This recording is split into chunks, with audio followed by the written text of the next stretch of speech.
Shut your broke ass up. Welcome. Happy hump day, Tilting Windmill. It's good to see you, friend.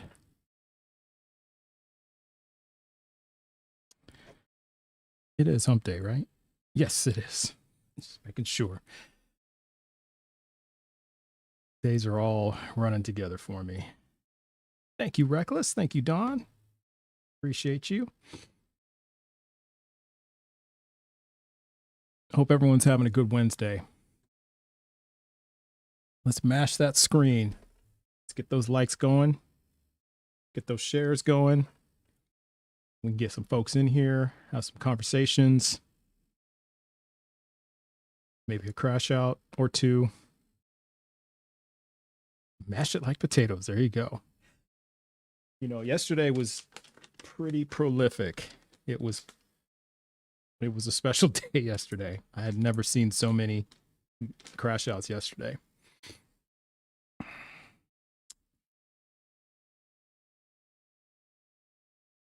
Oh, really?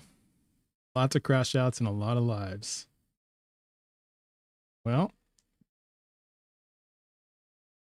hey, yeah, Jonesy, yep, backward hat today.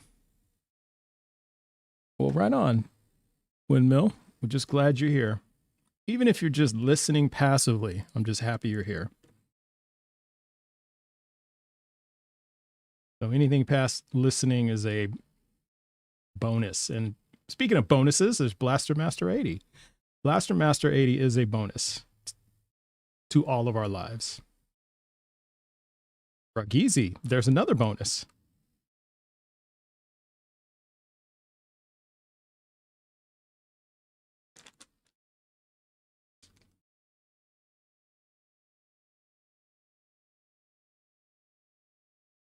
Be ye holy. Goodness, goodness, goodness. I guess Be Ye Holy wants to go to hell for calling people fools, because that's what it says. That's what Jesus says not to do. So I guess you want to go to hell. That's a shame. It's a shame.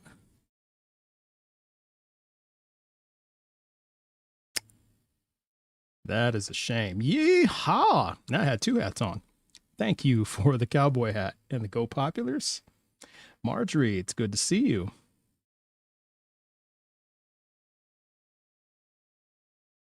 You don't believe John's word? No, it's not a, that is a trust me bro, like a classic trust me bro question. You don't believe what he says? Well, no. Got to provide evidence that it's true.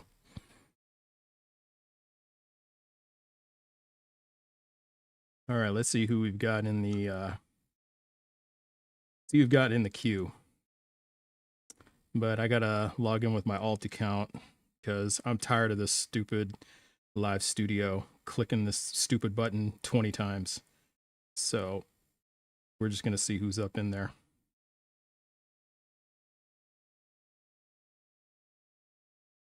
Do you believe is air? Not sure what that means. Do you believe in air? No, I don't believe in air. I know air is real because we have lots of evidence that air is real.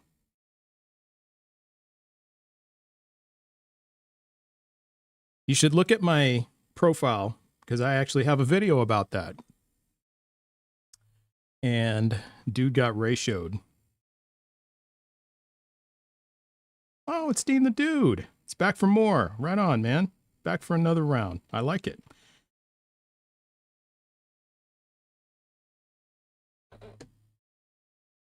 Hold on, Dean.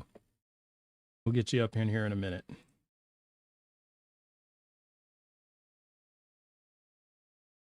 So if you want to join, yeah, tap the blue and pink people at the bottom if you're on YouTube. And if you're, excuse me, if you're on TikTok, if you're on YouTube, there's a link right above my head. Just go there and you can get in.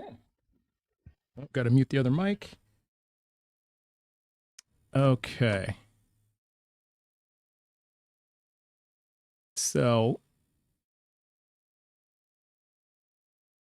what was I going to share? There was something I was going to share with you all. and I forgot what it was. What was it? It was something, and now I can't think of what it is. And there we go. That's what I'm like. That's what I need right there. Okay. What was it that I was going to share? Oh, yeah. I put it in the Discord. It was a link that I'm going to share. I meant to share it yesterday, but I forgot. And it was something about, oh, yes. Something about Alzheimer's. Where is it?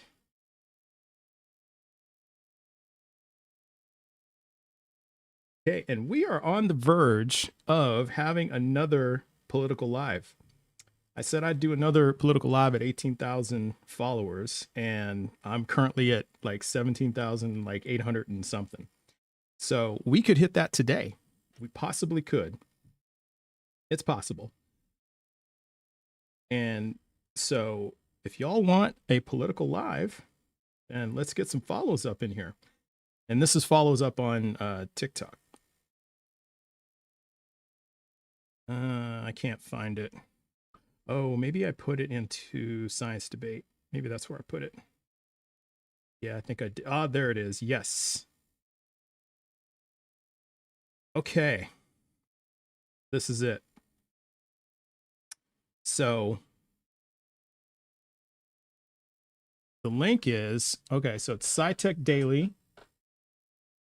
This came out 2 days ago. It says scientists say one gene could be behind up to 93% of Alzheimer's cases.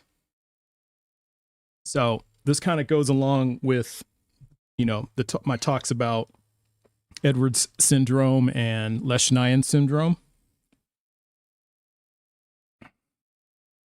So a single gene may play a much larger role in Alzheimer's disease than scientists once thought. In a new analysis led by researchers at UCL, the APOE gene was linked to an estimated 72 to 93% of Alzheimer's cases, depending on how the disease was measured. So 3/4 to more than 9 out of 10 people. The team also found that roughly 45%, roughly half of all dementia cases may be tied to the same gene. The study, published in NPJ Dementia, argues that APOE deserves far more attention as a target for future treatments. What is particularly startling is that APOE is not a rare mutation carried by only a small number of people. It is a common gene found in everyone, and most people carry forms of it that appear to raise Alzheimer's risk. So APOE comes in 3 versions, 3 alleles. Allele 2, allele 3, and allele 4. Each person inherits 2 copies, creating 6 possible combinations of these variants. For decades, scientists have known that allele 4 raises Alzheimer's risk, and that allele 2 appears to be more protective. The allele 3 version, which is the most common, has been often treated as neutral by comparison. This study challenges that idea. The researchers say Alzheimer's risk has likely been underestimated because scientists have focused so heavily on allele 4 while paying less attention to allele 3. When both allele 3 and allele 4 are considered together, APOE appears to be involved in most Alzheimer's cases. So lead author Dr. Dylan Williams, UCL Division of Psychiatry and Unit for Lifelong Health and Aging at UCL, said, "We have long underestimated how much the APOE gene contributes to the burden of Alzheimer's disease. The allele 4 variant of APOE is well recognized as harmful by dementia researchers, but much disease would not occur without the additional impact of the common allele 3 which has been typically misperceived as neutral in terms of Alzheimer's risk. When we consider the contributions of, I think that's sigma, might be sigma 3 and sigma 4 alleles, we can see that APOE potentially has a role in almost all Alzheimer's disease. Consequently, if we knew how to reduce the risk that the sigma 3 and sigma 4 variants confer to people, we may be able to prevent most disease from occurring." Why this study stands out. To estimate APOE's overall impact, the researchers combined evidence from 4 very large data sets using different ways of tracking Alzheimer's and dementia. 2 of the data sets, UK Biobank and FinGen, included more than 460,000 people ages 60 and older whose diagnoses could be tracked through health records. A third data set, the A4 study, looked at amyloid, I'm probably butchering that, positron emission photography, PET scans, in 4,415 participants to measure amyloid buildup before symptoms appeared. A fourth from the Alzheimer's Disease Genetics Consortium compared people with neuropathologically confirmed Alzheimer's at autopsy with cognitively healthy controls. This design matters because Alzheimer's can be defined in different ways, through clinical diagnosis, imaging, or brain tissue analysis.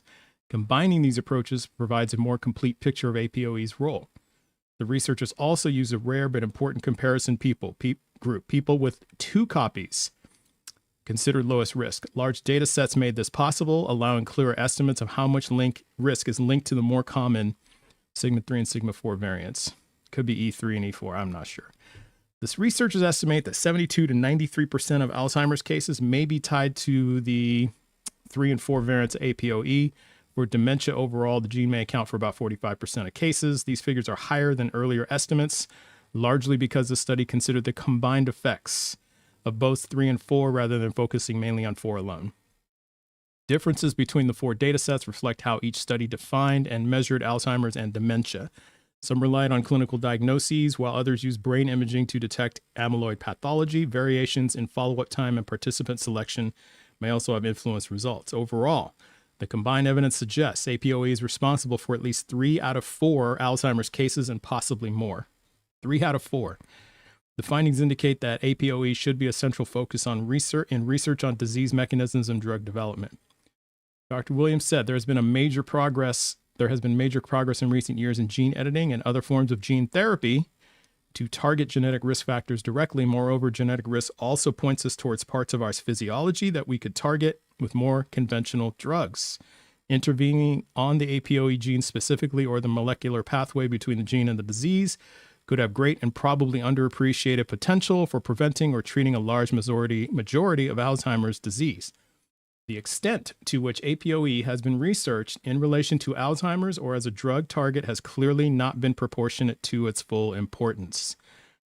So genetic risk is not destiny. APOE does not act alone in causing Alzheimer's or other dementias. Even among people with 2 E4 copies, the highest risk group, the lifetime risk of developing Alzheimer's remains below 70%. As Dr. Williams explained, most people with genetic risk factors like APOE 3 and 4 won't get dementia in a typical lifetime, since there are complicated interactions at play with other contributing genetic environmental factors. Understanding what modifies the risk people inherit from their APOE genes is another crucial question for dementia researchers to grapple with. So basically it means it's not a guarantee that you'll get it. It just increases your risk by that much, 72 to 93%. Or it's been found in 72 to 93% of cases. So it still remains below 70%, but still, that's a big thing. Context, broader research context. Dr. Shiona Scales, Director of Research at Alzheimer's Research UK, said this study highlights that more Alzheimer's cases are linked to the APO gene than previously thought. However, not everyone with these variants will develop Alzheimer's, demonstrating the complex relationship between genetics and other risk factors for dementia. Despite APOE being linked to Alzheimer's, very few treatments and clinical trials target this gene directly. Findings from the study show that further research into APOE will be important for developing future prevention and treatment strategies for Alzheimer's. Alzheimer's research and blah, blah, blah is delighted to support Dr. Williams as he continues to investigate how genetics alongside environmental and societal factors influence dementia risk, which will ultimately bring us closer to a cure. So why they're linked to dementia, and I'm almost done. Early research suggests that the E4 variant may raise dementia risk because the protein it produces is less effective at clearing amyloid beta, a sticky protein that forms plaques. It may also interfere with fat and energy use in brain cells and promote inflammation. Over time, these effects can damage neurons and increase vulnerability to Alzheimer's and related dementias. More research is needed to confirm these processes and to explain why the E3 variant also carries higher risk than E2. And then there's a reference as a DOI number, and that's that. So this kind of goes in line with a bit. It goes in line a bit with Edwards syndrome and Lesch-Nyhan syndrome. Although there are environmental risk factors with dementia and Alzheimer's, it doesn't help because this looks like almost everyone is built this way. And I put out a video today about God's perfect design. So what I'm reading, Marjorie, it's a article in the SciTech Daily. It's in my Discord in the Science Debate Forum, so you could read it there if you'd like. I posted a link there yesterday, so you could post it there. But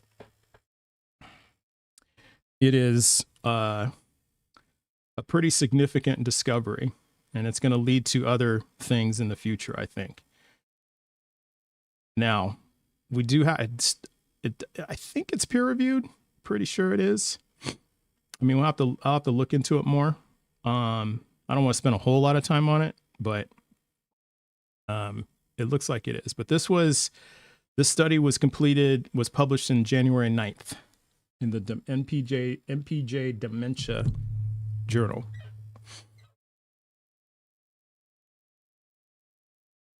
So,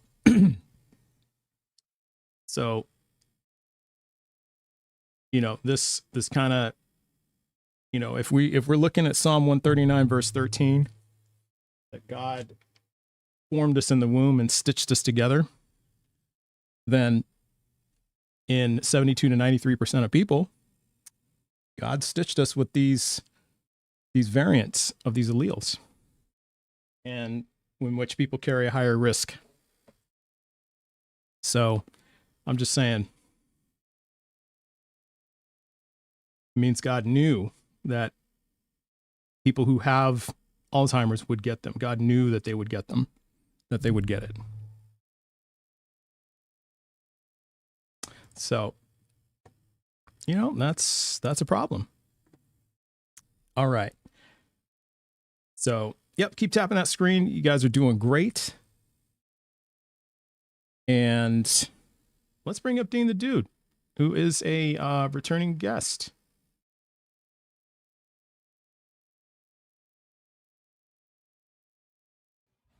Dean, how you doing? Hey.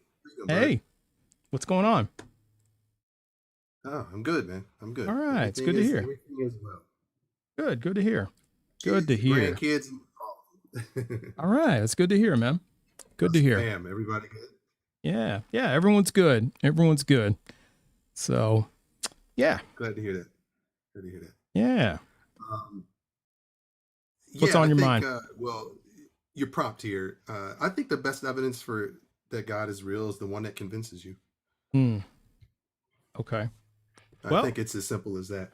I think we talked about something like this before, and that means that every religion is true.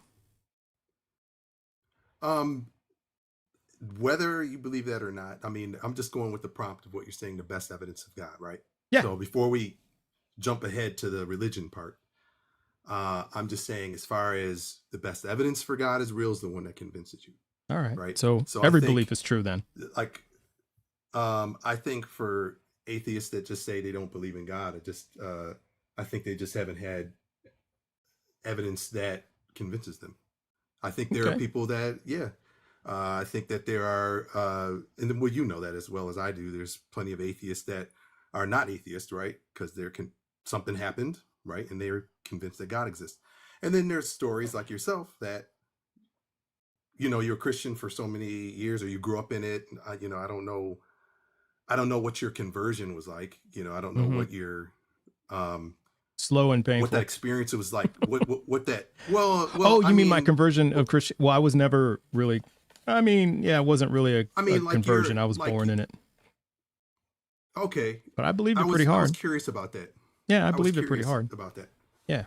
The reason why I asked that, the reason why I say that is because, and I think there's plenty of people like yourself who grew up in it, but may not have necessarily, and I'm not saying you never really believed it. I'm not saying that.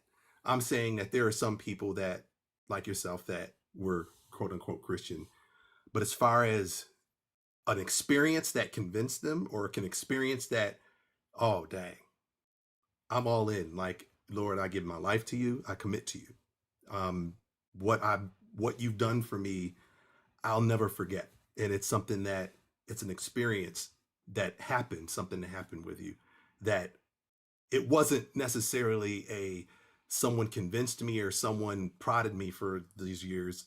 Yeah. Something happened and I'm like, yeah, I was in church. I mean, my own experience. Yeah, I was in church. I grew up in church. My mom took me to church every Sunday. Absolutely.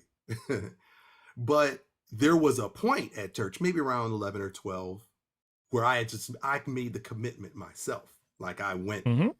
and made a commitment myself, and it was an experience that I had never had before. Yeah, in it's about the church, even same though when I I grew up in it. went through confirmation. Yeah, that's about the same for me. I was about the same, Yeah. maybe a little bit older. I think maybe 13 or 14. So yeah, Uh-huh. went pretty much through the same Yeah. experience. But see, Yeah. but we talked about this before, Dean, right? Like if Mhm. that's the case, then that means everybody's belief is true because something convinced all these people with beliefs that is true. So if it's just whatever it is that convinced them, then that means these beliefs are true. And I'm not sure how that can be possible. Because if that I were the would case, say- Dean, you know, I've said this to you before, you'd be a Wiccan, you know, you'd be practicing witchcraft and, you know, thinking fairies are real, and you'd be, you know, you'd be practicing, white magic, dark magic, Well- and casting spells on people. I mean, you'd be doing all that. Yeah, but here's my point with that as well. So yes, maybe, and there are people who do those things, right? Oh yeah, there There are. are people that who practice those things. Mhm. And as an off note to that, I would, as just a side note, I'd be interested in seeing atheists have posts for Wiccans and Satanists and all that stuff of why all their belief and what they're in is nonsense. There's no proof to it and it's nonsense. I don't really see that bit much. I see a lot of people. As soon as they who- come in my live, I'm more than happy to do it. Yeah. Well, I'm I saying mean- posts. I'm saying where your post and your live is about that. Like, I don't really see that very much. I see a lot of people talk about Christianity and Bible.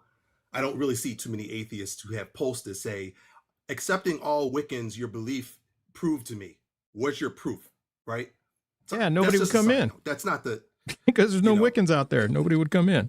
I'd just be sitting there for 3 hours talking to nobody. Yeah. So well, I want to no, do that. I think you get some people, you know. I want to talk as to you somebody. Just stated, I think as you just stated, but in any case, right? I think as far as proof of God, you know, my proof, or your proof might be different than my proof, right? Even if it's the same thing. Like I could experience something that would blow my mind, and the exact thing that would convince me that God, right, is real. And then that very thing that may happen to you, it may not do it for you. It may be something else. It may be Okay. something smaller. It may be something bigger, but it may be something else that does it for you. Question So for you. I don't think evidence, as you stated on here, is just a one fold. All people would be convinced with this evidence. I don't think so. As far as, do you have siblings? Yes. It's actually two questions. It's kind of one question of follow up. I have to make sure you have siblings. Or I guess I could have just said family. Do you and your siblings have different reasons to believe that your mother was real or was real? No. Okay, you have the same reasons. How about if you I mean, not that I know of. No. I mean, Like, no. Right? yeah, throughout school, did you and your classmates have different reasons for your teacher being real? I mean, no. I mean, Right. I see what you're getting, where you're going. Right. I see where you're going with that. As Okay. if you see this person, you know, every day. Yeah. So why can't it be the same for but God? see, so what you're describing are physical things that you touch and see and feel every day, right? Mhm. That you see, right? Mhm. So your evidence is based on a physical thing. Okay. Would you agree? Yeah, we would agree. So then we can change it then, right? Yeah, Right. that's so true. Your evidence is based solely, what you just described is Okay. solely a physical thing. All right. Do people have different Therefore- reasons to believe in consciousness? Some people may describe consciousness as different things. Yeah, they describe it as different, but I'm asking if they have different reasons to believe it. That it's different real. reasons to believe it? Different If reasons it's to believe real? that consciousness is real. That they're conscious, that they're aware. And if that's a little confusing, how about numbers? Do people have different reasons to believe numbers are real? Well, I mean, numbers are tied to physical concepts, right? Numbers Right. is just tied to, here's one item, two items, three items that you can touch, feel, and we count them and we say, I have 5 of these items. Mm-hmm. That's all that is. That's not a concept as far as consciousness. It's just an understanding, but it's Yeah. not. It's just based Consciousness on isn't physical things. Yeah, consciousness isn't tied to a concept. I mean, but everyone knows what consciousness is, right? I mean, at a certain point, like say every adult, they have some understanding of what consciousness is. Self-awareness, I guess. Yeah. I can't. Some type of Yeah, self-awareness. I have yet to run into somebody who says consciousness isn't real, right? And we'd probably look at them sideways like, what? Right. Right. And so but it seems like we all have the same experience with consciousness. We all have the same experience with numbers. We all have the same experience with thoughts. Oh, well, See what I'm saying? one caveat there. I don't think you could have an experience without consciousness. Well, that's true. I'm saying though, but the I don't consciousness, think experiences would be in our conversation without a consciousness. yeah, but there is also an experience called consciousness, right? There's also that experience. But there's a lot of immaterial things that I can think of that you have experiences with, that are true, that everybody has the same experiences or the same understanding of it. And it just seems that this God seems to just be eluding all of those. You know what I mean? It's like you just have to believe it. Well, do you have to believe consciousness to know that it's real? Think that. No, I don't think it's you just have to believe it. A lot of people say. I think people have different experiences, and their understanding and their interpretation of that experience can be God. Okay. And you not having that experience can't define that experience for that other person. So if we have all of these different reasons, all of these different experiences, all of these different outcomes, and I posed this to you before. This is exactly like, how can we honestly know that a God is real? It doesn't sound like we can. We just have to believe it. And that's it. You just have to have faith at the end of the day. So, right. So there's a little nuance in there when you're saying God is real, right? Because ultimately, real to you is a physical concept. It has to be something that you touch, feel, roll. Well, again, whatever it is, we can't touch consciousness. That's your definition. Yeah, we can't touch consciousness, but we know consciousness is real, right? So you're arguing my point. Okay, so we know that consciousness is real, right? So are you saying? But again, we have. Well, again, we have things can exist. Yeah. I just want to make sure there are many immaterial things like gravity. That's another one. Gravity's immaterial, but we know that's real, right? We can measure it. We can test it. We can, verify it. We can independently verify it. That's another one. Gravity. Well, so I'm just backing up for a minute. Yeah. Because it sounds like you're arguing my point. You're saying things can exist without being physical. In a way, I'm arguing your point. I'm doing more of an internal critique, but okay, yeah, because I kind of am. That's a lot of times that's my argument is consciousness is real, right? And just because you can't touch it, feel it, doesn't mean that it's not something that is real. And it's not something that exists. And to my point, you know what I mean? Yeah, to my point, we all have a common experience with consciousness. We all have a common experience, or we have a common understanding of gravity. I mean, yeah, there's some outliers who don't believe gravity is real. We don't pay attention to the outliers. 95% of people have a common understanding of gravity, and a lot of it is based on experience. A lot of it is based on, common knowledge. And so to my point, it seems like there is no common knowledge when it comes to God. There is no common experience. It's just all over the place. I've talked to thousands of people, Dean, thousands of people, and everybody has a different understanding of it. Every single person. There's no two that are the same. That's kind of why it makes this fun, is because I get different explanations on who God is, what God does from every person. I can set two Christians side by side and they will tell me two completely different things. And again, kind of going back to you and your siblings, you have a common understanding of who your mother is. Now there may be like different points of like interactions with your mother, right? That may shape your understanding. However, you all know what she looks like, right? You all know most, if not all of her mannerisms. You all understood when you were kids what would make her upset, what would make her happy, what would make her sad. And we don't have any of that with God, none of that. And so, how would you be able to distinguish for me? Here's a good question. How would you be able to distinguish for me whether the God that you believe in is real versus a figment of your imagination? How could you distinguish that? Like, what tests could we run? Well, so there's, as far as tests, right? Like, how could we confirm it's not a figment of your imagination?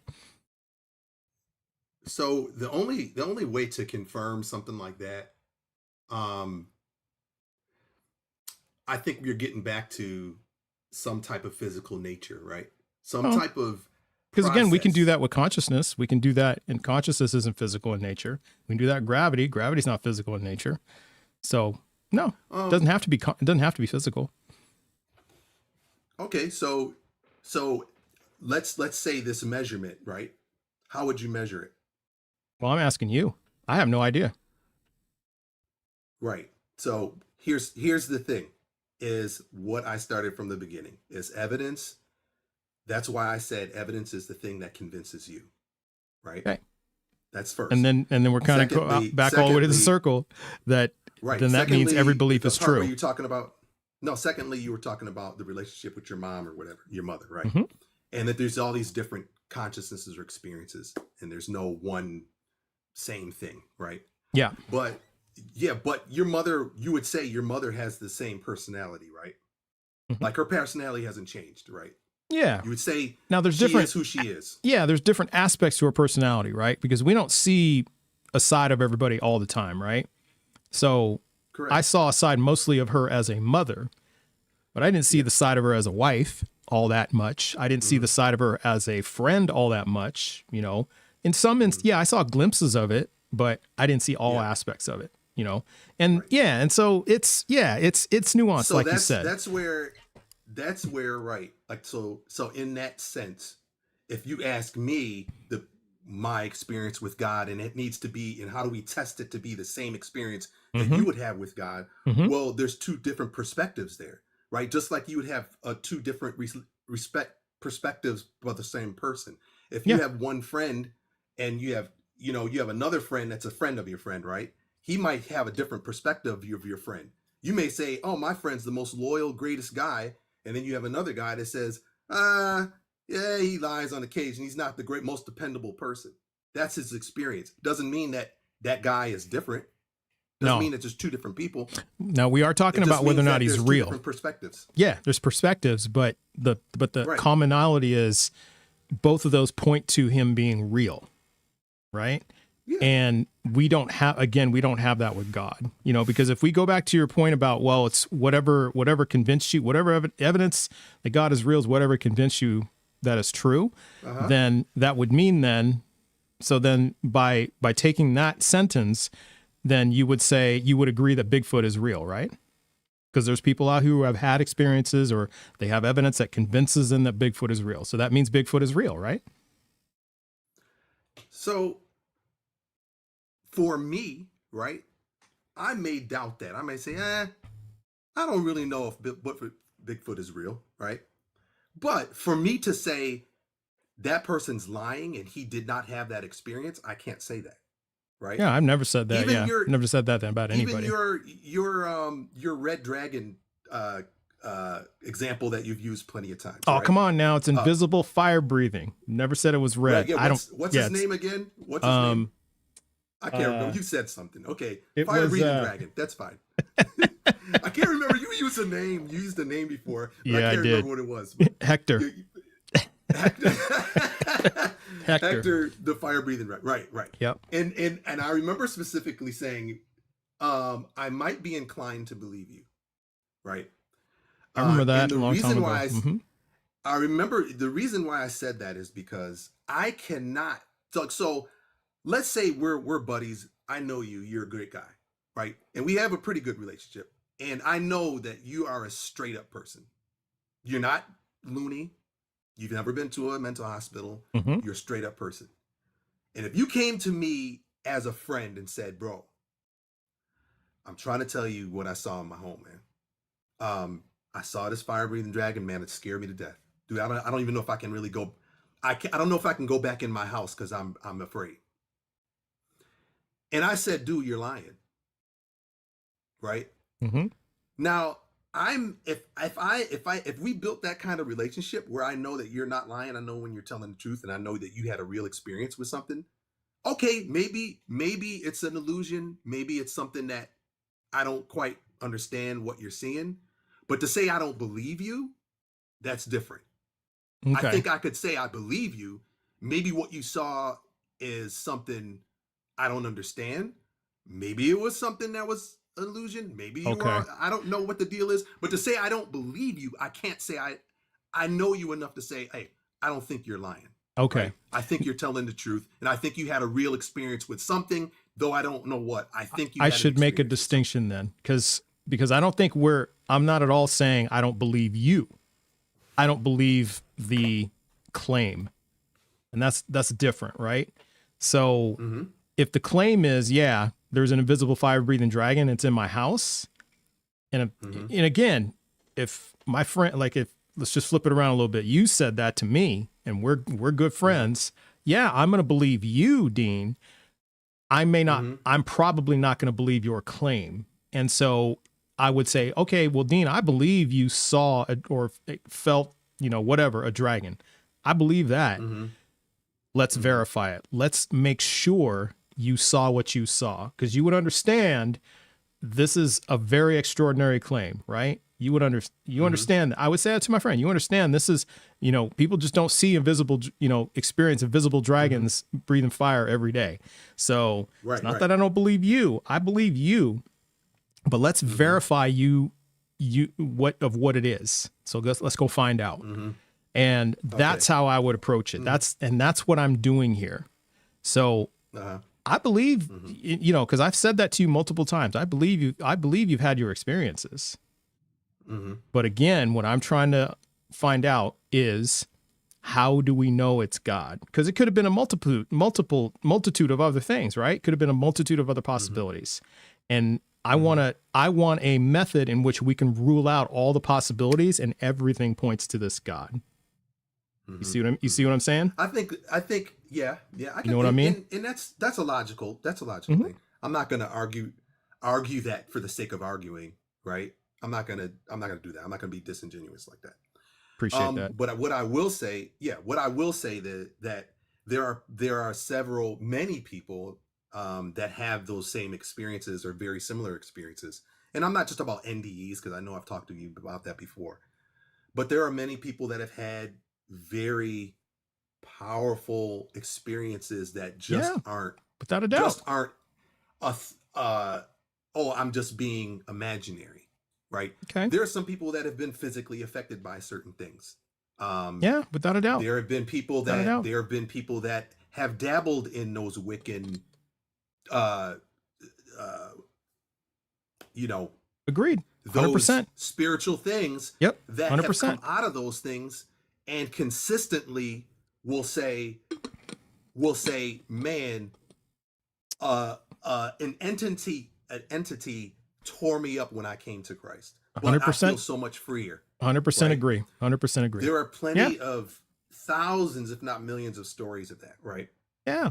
So in that sense, it's not just me telling you something outlandish. Now it becomes, Now it becomes, there's a lot of people that have had very, very close, similar, and they don't know each other in different places of the world. And I'm not just saying that they're in America, where they grew up in a church.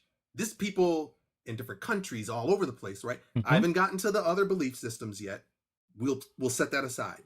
But you have to, that lends some credibility to someone's claim that if they say, man, something, I was dabbling in this occultic stuff. Okay. And when I came and when I came out of it, there was plenty of entities that were badgering me, making me sick or whatever it is. Yeah. And when I came out of that, I was freed from it. Right. Okay. So then that means, Dean, it could be so many different things. Yeah. So then that means then that fairies are real. Bigfoot is real. The Loch Ness Monster is real. The Bermuda Triangle was a real thing. Okay. Mm-hmm. Aliens are real. Alien abductions, I should say. Alien abductions are real. So all these things that people have claimed, and there's bodies of people who claimed these things, that means all of these are true, right? Because there's a body of people that say, hey, you can go, I challenge you to do this. Spend the next 6 months researching Bigfoot sightings, and you're going to find all kinds of people claiming that they've seen. I see it all the time. So then that means Bigfoot is real, right? You have to say that. If we're gonna take your logic, you have to say Bigfoot is real. I would say that I would not say that it's impossible for some creature like that to exist in the Appalachians, right? But somebody saw it. I wouldn't say it's impossible. The people saw it. No, I wouldn't. Here's number one. I wouldn't say it's impossible, and I wouldn't necessarily take away their what they say they saw. Now, was it Bigfoot? Okay, I can't guarantee that. I don't know, but I wouldn't say he doesn't exist, and what you're saying is a lie, and what you. I've never said that. You've never heard me say those words one time. I got pushed back on that. You've never ever heard me say those words one time, have you? Not a single time. Okay, so. Now, you may have heard that from other atheists, but you have not heard that from me. And I have never, ever said that. So, okay, that's fair. But you can still, so I'm still on the camp of skepticism. I'm still skeptical, right? And so, but see, here's the thing. It's like you seem like you're carving out a special exemption for God, because we could say all those same things about God. We could say all of those same things. Everything that you just said about Bigfoot, all we got to do is pull Bigfoot out of the sentence and put God right in, and we can say exactly all the same thing. So what's the distinction for you? What's the difference for you? The difference for me, between God and all these other fairy tale things that you're talking about? Yeah. We could throw in mermaids too. Throw in mermaids, yeah, because there's people who claim that they have run into Bigfoot, that they've seen Bigfoot, that they literally touched Bigfoot, that they've found his fur, on a tree. They have those plaster casts of his footprints and all this other stuff. We have all kinds of people who are saying that, right? And so, absolutely. So then that means, so if we go by what you're saying, that means Bigfoot is real. I would say it's a possibility. Okay. So then that means it's a possibility. Okay. So I'm trying to understand then, because if that's the case, because I'm not saying a God is not possible. I've never said that either. I've actually said a God is possible. But then when you start looking at the different gods from different religions, then it becomes more or less possible, right? Actually, less possible. A lot of times it's less possible. Well, so my thing on that, Trust, is if in your shoes, if God exists, there's only going to be one. There may be different interpretations, but there's only going to be one. How would you know that? No, I'm saying there's only one truth, right? I don't think there's two truths. I think there's one truth. So if taking it from an atheist point of view, and if a God does exist, there's only going to be one truth about that God. All right. Well, we got 2.5 minutes left. So then why couldn't it be the Hindu gods, in which Brahma is basically the CEO, and he's delegated responsibility to all these other gods. I'm not quite clear on why it can't be like that.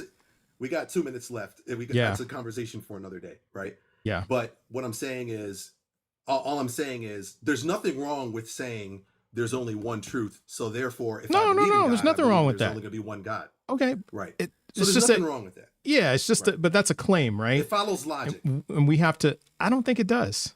I really don't think it does. I think it's just a claim. No, I'm saying, if you go by that there's one truth, believing that there's only one truth. That's more, I see that as a non sequitur, as far as if you're saying there's only one truth, that means there's only one God. I don't see how that follows, because that seems like a big leap to me. Right. So do you think there's only one way this universe came to be, or is? There's only one truth to this universe. There's only one way that this universe came to be, this particular one. So I'm just saying, in our reality, very is there nuanced. Only one truth in our reality? In our reality, yes. In this reality, yes. Now, okay. if you're going to go down the many worlds interpretation path. No, I don't do that. Okay, you don't do all that. All right, that's what I'm saying. Is because I think that's a possibility. That there could be many worlds, bubble universes, multiverses, all that stuff. It's possible. So then that means there would be, there's. You think it's possible? There's evidence for it. Multiple timelines and all that kind of stuff. Of course, yeah. Why not? Multiple dimensions. Yeah, it's possible. Well, heck, you're almost there. It's a spiritual. That's what I said. That's why I said. Reality. That's why I said a God is not impossible. That's why I've always said that. That's why I've always maintained that a God is not impossible. Now your God, Dean, not gonna lie, not looking good.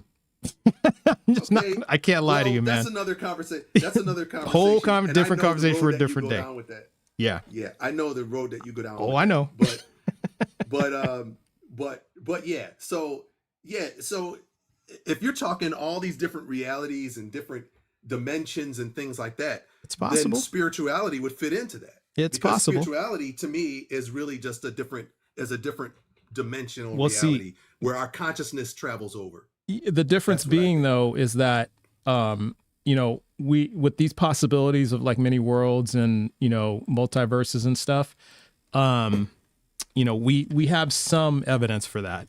Like we have no evidence of spirits, of souls, going to we have no evidence of that. And, can't demonstrate that to be evidence, true. Though? What do you mean by evidence? Like, what do you mean by evidence? Because there are people that, heck, you can take someone with a Tesla and they walk. You can see someone with a Tesla and they drive through a cemetery and they're seeing people walking around in their Tesla. Mm-hmm. And again, what we would do is we would look at that. Evidence is something that increases the probability of something being true. And so we don't have that with spirits. We just don't. We simply don't. Can't measure it, can't detect it, can't do anything with it. Can't. It's just all it is. It's just measure that with radio frequencies. You know that, right? We cannot determine if we can't rule out any other possibility. That's the thing.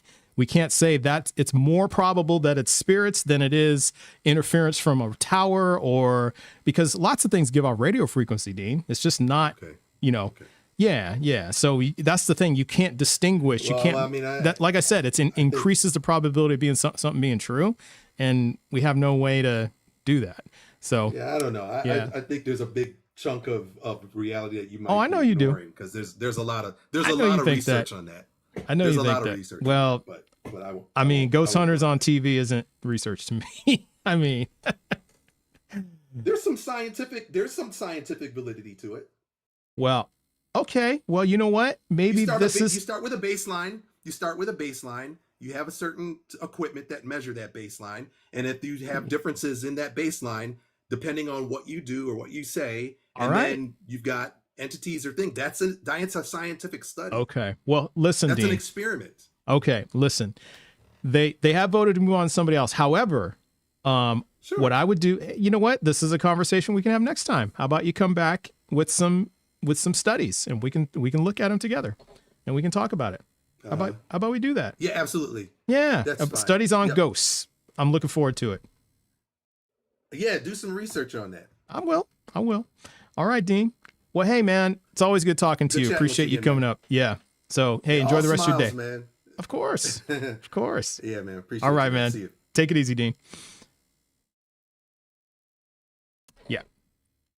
So it is, I mean, yeah, I like my conversations with Dean. I do. And, but yeah, it's interesting stuff. How you doing, Ember?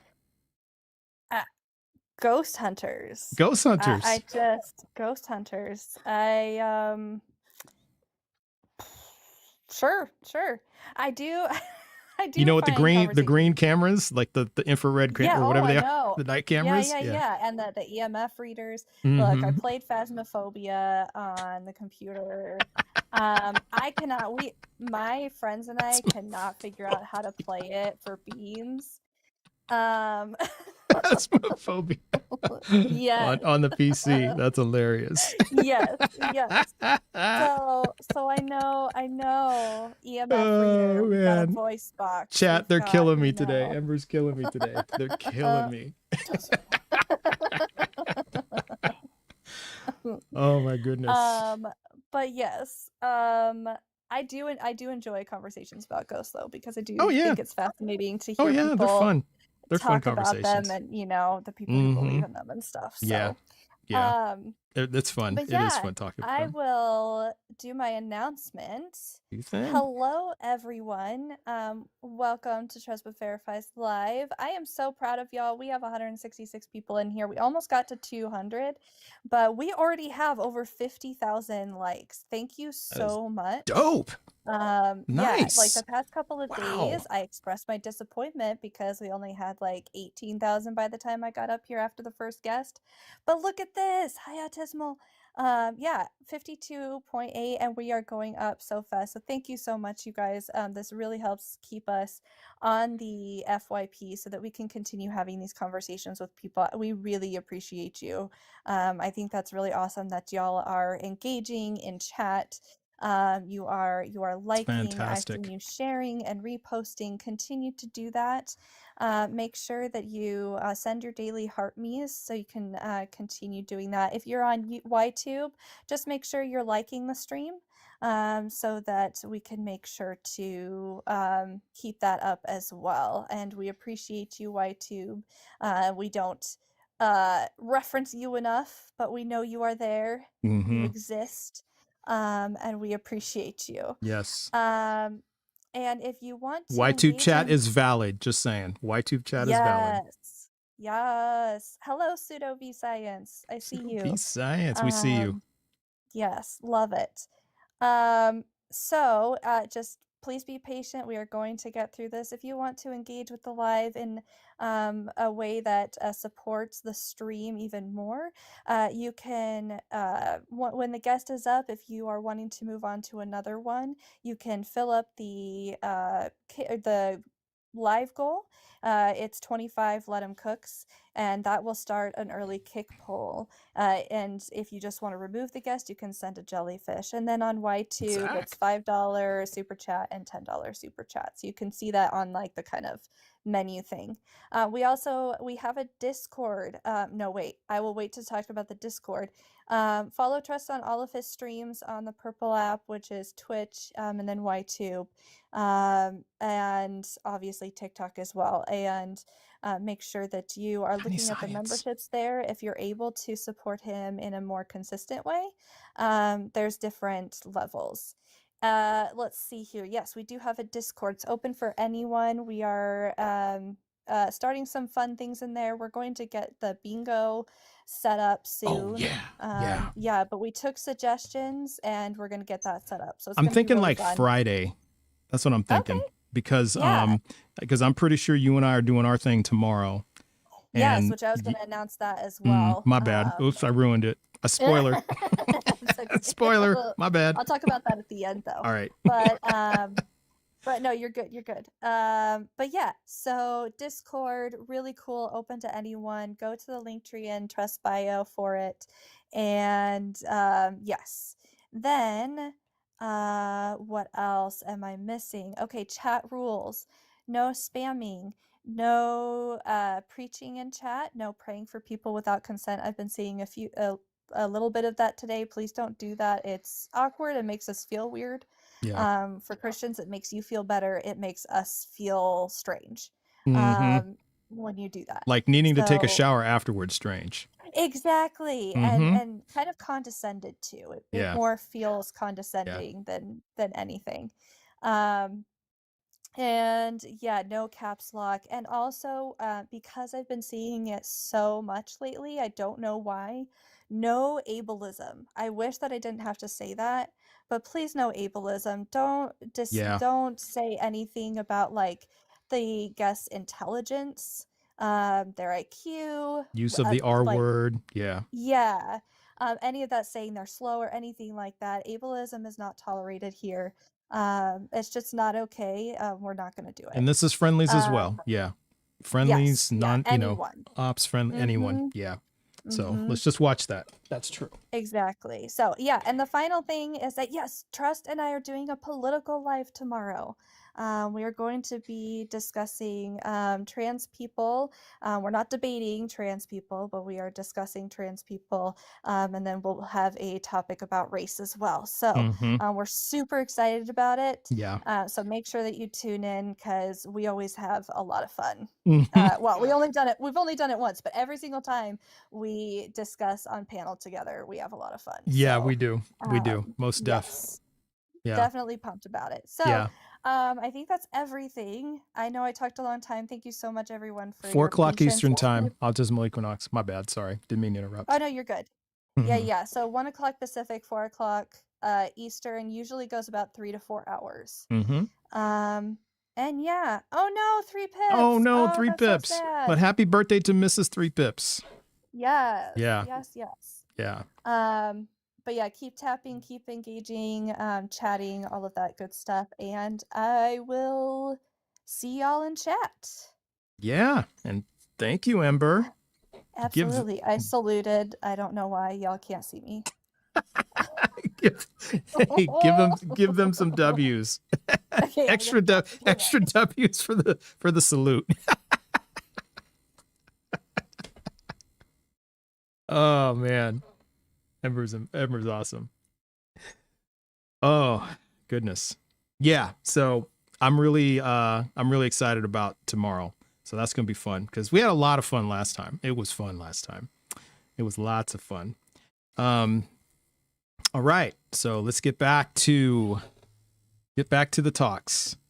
So again, if you are at least 18, a believer in the God of the Bible, the Torah, or the Quran, and you have evidence that God is real, then request up, and we'll talk. So want to talk to you. All right, let's proceed. Ty Miller, how you doing? Hey, good afternoon. How are you doing? I'm doing well. Could I get your age? I'm doing good too. Good to hear. Can I get your age and pronouns, please? I'm 22 and I'm a male. Okay, that's your sex. Man, Which him. pronouns do you use? Like in he, him. Thank you. All right. Which God do you believe in? I guess the God of the Bible. Okay. All right. And what's your best evidence that this God is real? I would say the reason why I believe is, or I guess the evidence I use for my belief in at least the God I believe in is creation. Okay. Creation. And could you elaborate a little bit? It just seems more, I guess, rational to me than what modern science says. Okay. And so why do you suppose then that modern science hasn't picked up on this? Like, what are they missing? Oh, I mean, obviously they're not seeing past the Big Bang. Okay. So well, there's more to that than the Big Bang, right? It's because we're talking about evolution through natural selection. We're talking about Big Bang, laws of physics, all that stuff. Like this is across every scientific discipline. How come none of them like get behind creation? Can you elaborate? I'm not understanding. Well, like for example, I had an evolutionary biologist on yesterday as a co-host, and no evidence for creation, for beings, animals, us being created. I've had talks with physicists, no evidence that there was an intelligent mind behind the Big Bang. So that's what I'm trying to understand from you. Like, what are they missing? Yeah, what are they missing? Well, I feel like there is evidence, considering like the that we live in a low entropy state right now. Okay. That's very unlikely due to science. I mean, it's very, very unlikely. Why so? Why is it unlikely? And then can you qualify? Well, it's actually kind of a two-part question. It's so what do you mean by low entropy? And then low entropy. So a high entropy state would be like in a closed system, which is what is believed that we are living in right now. Who says that? Who says we're living in a closed system? Well, okay, if we don't live in a closed system, that means you're claiming that there's a thing outside of our any universe. Well, as I've said, I've talked to multiple physicists. Watched lots of physicists and read a lot of books from physicists, and none of them that I've encountered have definitively said that we live in a closed system, like in the universe. So you're saying we live in an open system? No, they're saying they don't know. Some will say it's debatable whether or not it is, but the evidence would suggest otherwise. That we're living in an open one. That we're living in a closed system versus open, or that entropy has anything to do with an intelligent mind. Well, I would say, we need to decide right now. So we don't know then what system we're living in. Yeah. So if we don't know, so if physicists don't know, again, it kind of goes back to the original question: what are they missing that you figured out? Well, I think if we would obviously live in an open system, because I feel like if we lived in a closed system, entropy would obviously just break that whole system apart. Right. And so are you saying then that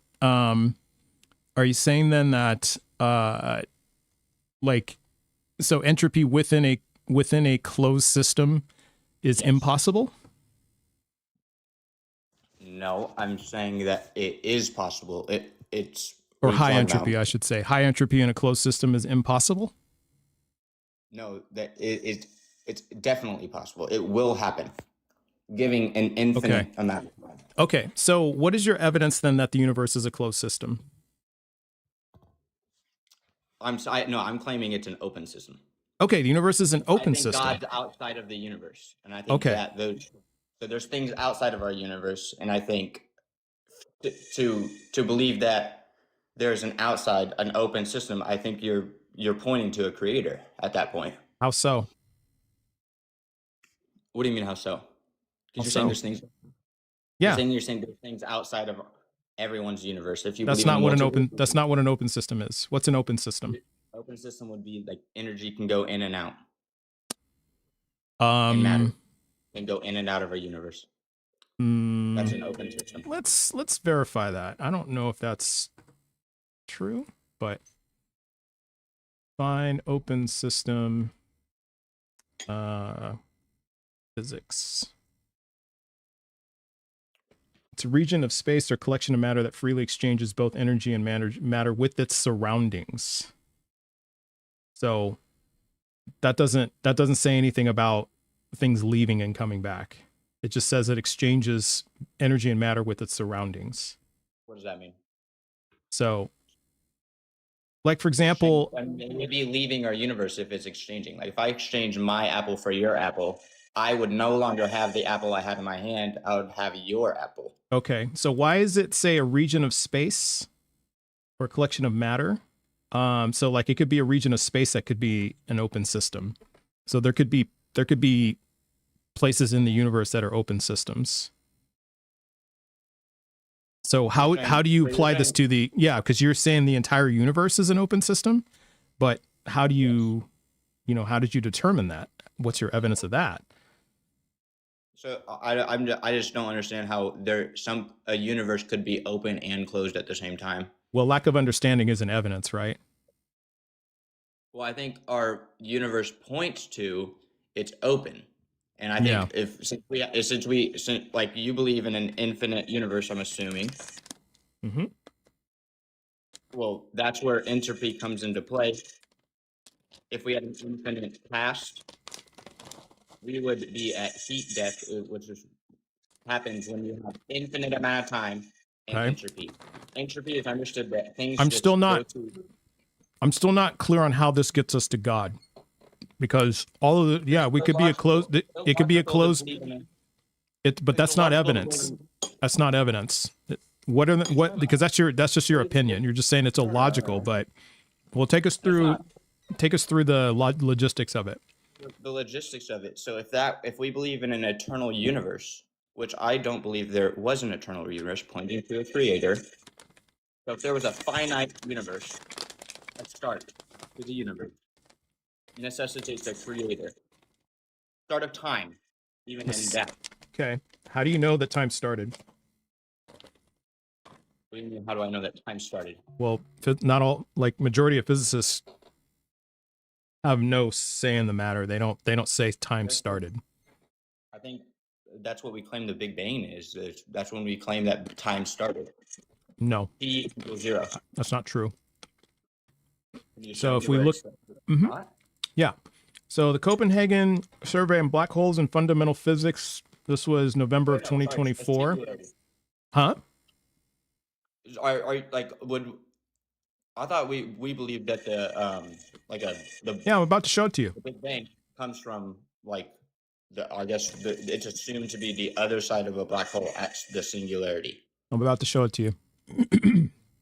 So, let me scroll up a little bit. Meaning of the Big Bang. I don't know. Can you read that? Is it too small, too big? Is it just fine? It's above my head. Can you read that? Yes, I can see it. Yes. Okay. So it says it's been claimed that the Big Bang represents the beginning of time, and this is a view now taken for granted. However, a challenge from Guth, who claimed that the Big Bang is a theory of the aftermath of the bang.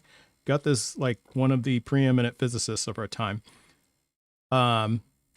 Is a theory of the aftermath of the bang that says nothing about what bang, why it bang, or what happened before it bang. The very meaning of the term Big Bang is thus not agreed upon. Our survey results strongly favor Guth's view over Hawking's. The Big Bang makes no claim about whether time had a beginning or not, and should be understood only as the theory that says the universe evolved from a hot, dense state. 68%. That's the consensus. In that sense, it is perceived as a theory of what happened after the bang only. Notably, there is more consensus on this issue than any other we surveyed. Although a counter-argument to this conclusion may be that for this question there are fewer options, a classic singularity is taken far less seriously than the case of black holes. So if we go to the survey results, it says a theory that says the universe evolved from a hot, dense state that says nothing about whether there was an absolute beginning of time or not. So that had the most consensus. Okay, so I guess can we define the term time? I think we're mixed on that. How would you define time then? Space-time. It's a dimension. It's a dimension of the universe.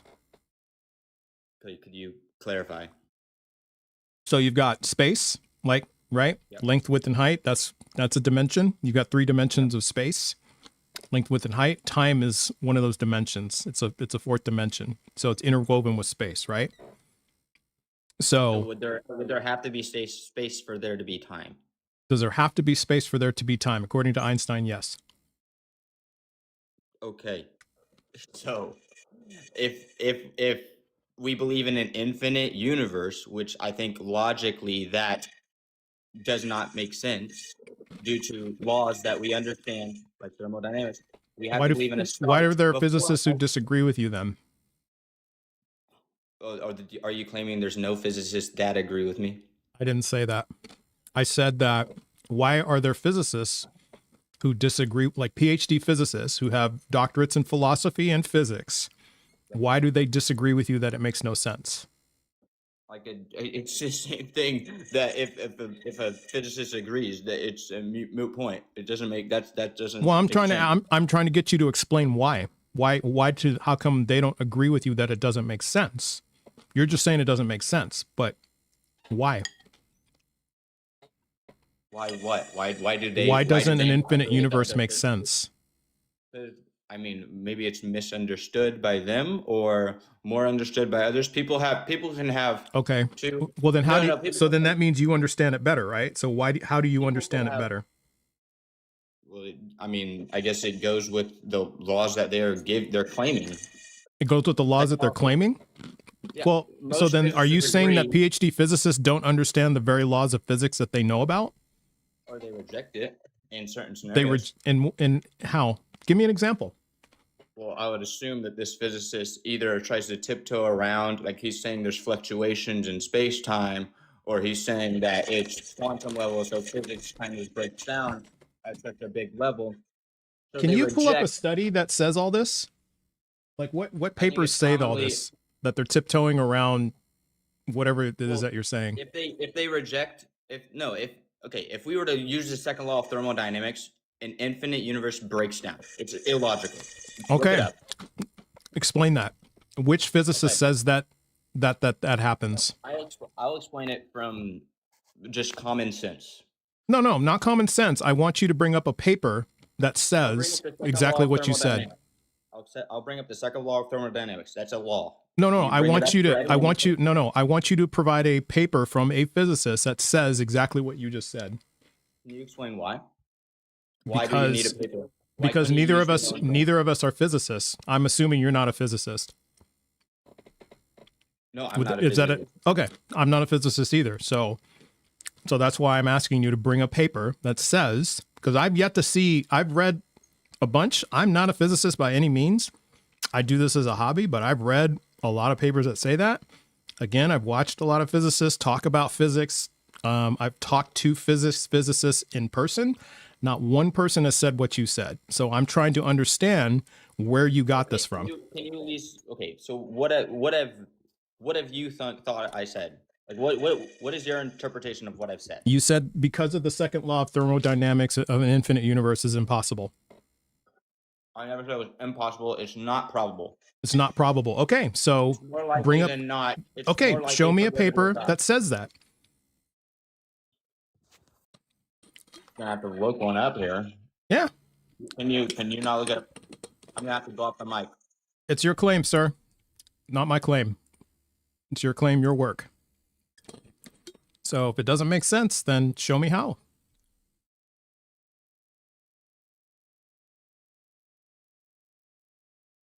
I mean, if there's a published paper that's been peer reviewed that says what he's saying is true, then yeah, I mean, that'll give me something to think about. But to just say it as a talking point, you can't comprehend God's power as perceived clearly. Well, if we can't comprehend God's power, then you can't comprehend God. So you can't demonstrate that God is real. So you can't say God is real. You would have to say, I don't know. You can't comprehend it.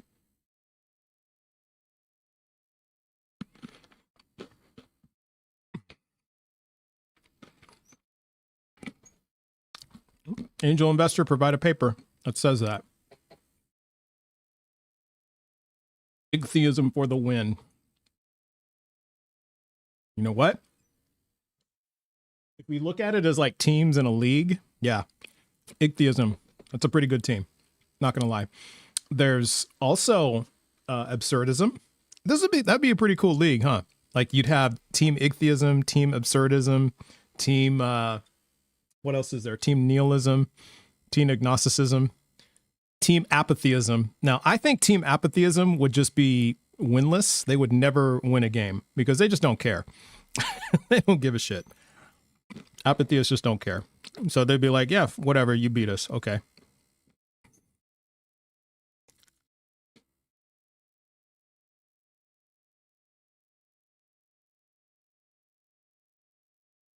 I was a Christian, but now I'm an atheist. Me too, JD. Welcome in. What year is it and why? We don't really know. Depends who you ask. If you ask the Chinese, you're going to get a different answer. If you ask Hebrews, you're going to get a different answer. So, science. I have a Wikipedia doc. I just quickly searched it up. I'm asking for a scientific paper, published scientific paper.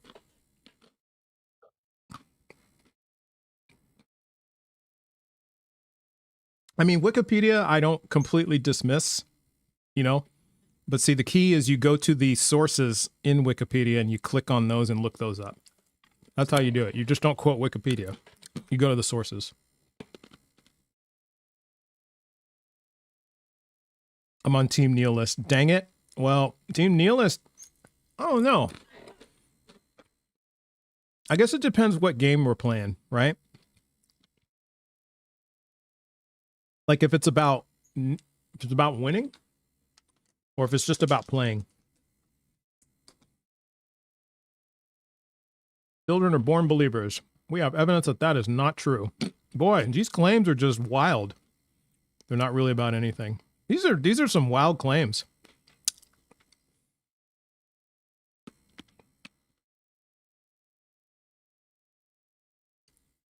Oh, World Defier.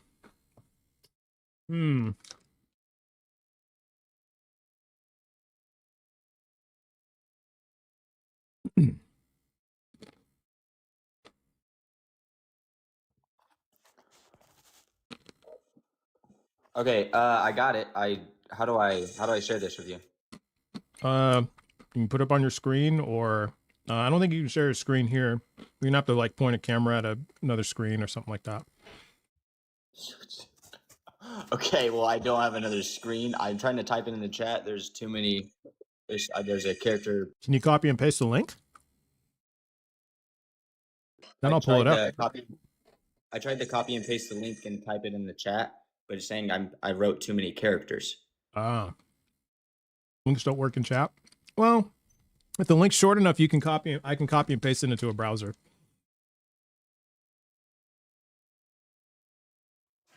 Wait, can you hear me? You can screenshot it and make it part of your. You can make it part of your screen. You could do that. Why aren't I a Christian anymore? Because there's not enough evidence of any gods, especially the Christian God.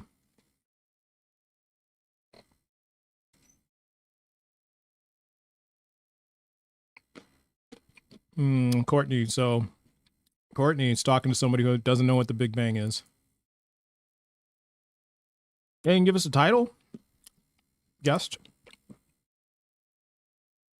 Oh, by the way, guest Ty, we can't hear you if you're away from the app, so just swipe back when you're ready.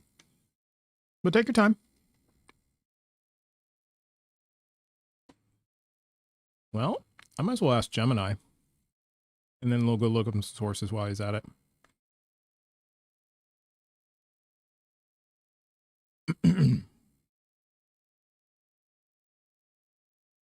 Yeah, even NASA says entropy increases locally but can decrease with energy input. So it doesn't really mean anything. Okay, how do I share this to my screen? If you take a screenshot and then you like tap your face, you can, yep. And then go to like the little there's like a little, it'll bring up a thing where you can change like your photo around and all that stuff. You may have to turn your camera on and then put the screen on and all that stuff. So, and then we can blow you up.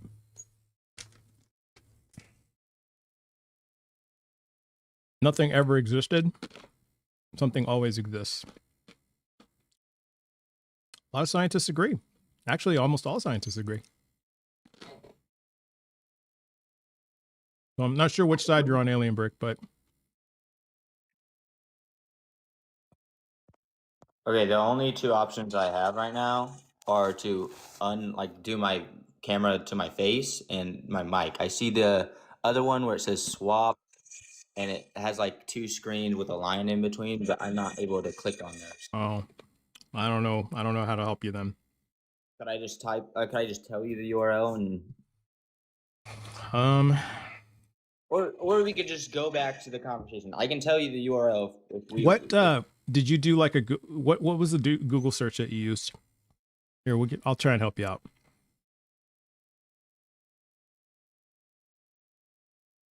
And how it applies to the universe. I'm sorry, I heard like the first part. I didn't hear the second part. Scientific paper explaining entropy and how it applies to our universe. Explaining entropy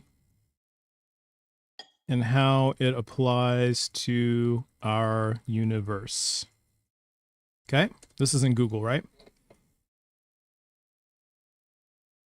Yes, it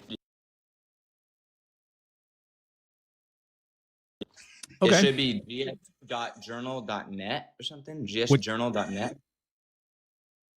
Wait, hold on. Justjournal.net? Like how far down? How many? Okay, so I just went through the first set of pages, first set of results.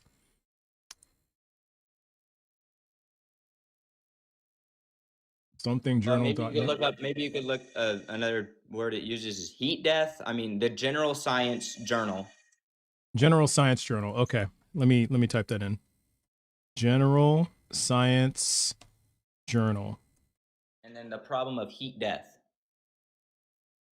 Problem of heat death.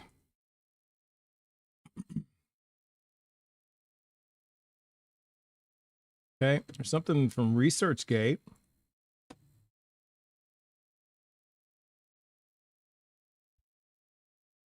You could pull it up and I could tell you if that's what I'm saying. Okay, do you know who the authors are? That might help. If we had like one author. T-E-M-U-R-Z. T-E-M-U-R-Z is his middle name, and then K, I don't know the whole last name. Okay, T-E-M-U-R. Let's just start with that. Oh, there it is. On the problem of heat death. Okay. Could you pull it up for everyone to see? As is known, in 1865, physicist Rudolf Clausius formulated the something. Oh, yeah, the second law of thermodynamics. Oh, now we know who the name of the person who brought up the second law of thermodynamics. All right, so Rudolf Clausius. The theorem is based on the second law. Oh, formulated the theorem of heat death. My bad. So what? So Rudolf Clausius formulated the theory of heat death. It reads as follows. The universe is an isolated thermodynamic system, tends to the equilibrium state. Okay, so which part of this is proving your case here? Continue to read. There is a, well, why don't you just take me there?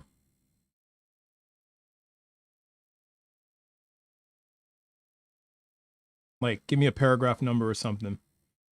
And it's only 2 pages long, but problem of existence, orderliness, and stability in the universe is not reduced to a thermodynamics problem. Since the problem of existence, orderliness, and stability in the universe is of great scientific interest, it is important to analyze correctly the problem of heat death in the simple case of the isolated macroscopic system, ideal gas of molecules plus surroundings. The analysis of an old problem on the basis of a new point of view leads to development in science. Then the purpose of the present comment is to analyze the problem of heat death on the basis of cybernetic approach. Okay, so it shows the orderliness in the system that we're living shows that like there's a problem there. Yeah. And what it says here, the universe as an isolated thermodynamic system tends to the equilibrium state, to the state of heat death. Okay.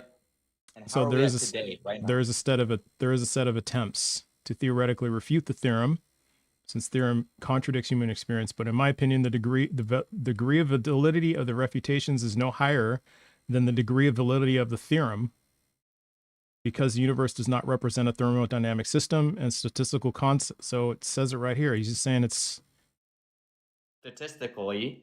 And I said it's more probably that this. And for example, concepts of temperature and entropy are inapplicable to the description of the universe. The problem of existence, orderliness, and stability of the universe is not reduced to a thermodynamics problem. So this is actually going against what you're saying. It just says here, the problem of existence, orderliness, and stability of the universe is not reduced to a thermodynamics problem. And you reduced it to a thermodynamics problem. You said the second law of thermodynamics demonstrates that there is a God. And he just said right here, it's not reduced to that. So this, you just defeated your own argument. No, it's also the fine tuning. It's the thermodynamic argument included with the fine tuning argument too as well. Okay, now we're saying that bringing there's it. So now we're order. bringing in the fine tuning argument. Okay, why don't you just start with the fine tuning argument? You just started though with that. Well, I mean, we have to be on a same basis, understanding that entropy with Could have that. just said fine tuning. You know, I've talked to thousands of people, and if you had just started with the fine tuning, we wouldn't have wasted 27 minutes doing all this. You could have just started with fine tuning. That agrees with me, and this guy Okay. is. This guy doesn't agree with you. I just read to part 2 where it says it doesn't agree with you. He just said it right here. The stability of the universe is not reduced to a thermodynamics problem. You said it was. It says it right there. It's right in the first paragraph. Okay, read the part where he says, "But in my opinion," this is the physician's or the person who wrote this article's opinion. Could you read that aloud? But in my opinion, the degree of validity of the refutations is no higher than the degree of validity of the theorem. So they cancel each other out. They cancel each other out. So this doesn't demonstrate what you're saying is true. He's just saying it's open. He's saying it's not higher. He's saying it's not higher. I never said it it's was higher. equal. I never said it was higher. I can claim one's not higher than 3. Doesn't mean one is higher than 3 or they're equal. Nobody said. Who said one was higher than the other, Ty? Who said that? They're canceled. You're saying no. You're saying that they are even canceled out. Who said that they're higher than the other? The physician.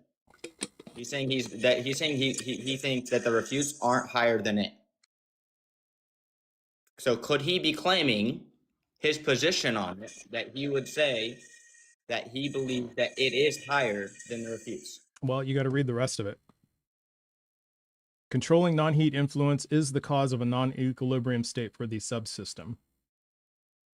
Relaxation process, stochastic process, in the uncontrollable non-equilibrium subsystem leads only to a unique result, the formation of the equilibrium state. State of heat death, state of lowest degree of orderliness, the formation of temperature, irreversibility of an uncontrollable non-equilibrium state of the subsystem is the consequence of the relaxation process. All right. And what's the peer review on this study? What do you mean, what's the peer review? Well, you know that these things get peer reviewed. So if this sounds like an opinion piece. This sounds like an article in an opinion piece. I was asking for a study. It's exactly like the paper that you just showed us.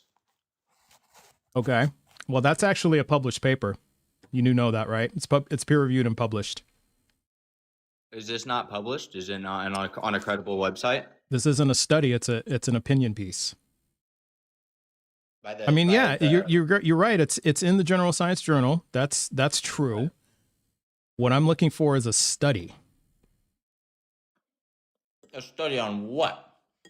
Of what you just said. That entropy? I mean, you can't test the things that are on a cosmic level. Why not? Well, can you test evolution? Yes. Can you explain something? Yes. They test evolution. Have you talked to a paleontologist? Have you talked to an archaeologist? You could not without. I mean, you could have information passed on through people, but it's not like one person is seeing this. So and testing. Are you just so how do you suppose that they come to conclusions on evolution? How do you suppose they do that? Theories. It's theories. It's evolution theory. And what does that mean? What does that mean? It would be what's the difference between a theory? Hold on. What's the difference between a theory and a scientific theory? I don't know. You don't know. Okay. What's the difference? The difference? Theory, colloquially, like an idiot like me, a person like you, who are not scientists, when we use the word theory, that's like I have a guess.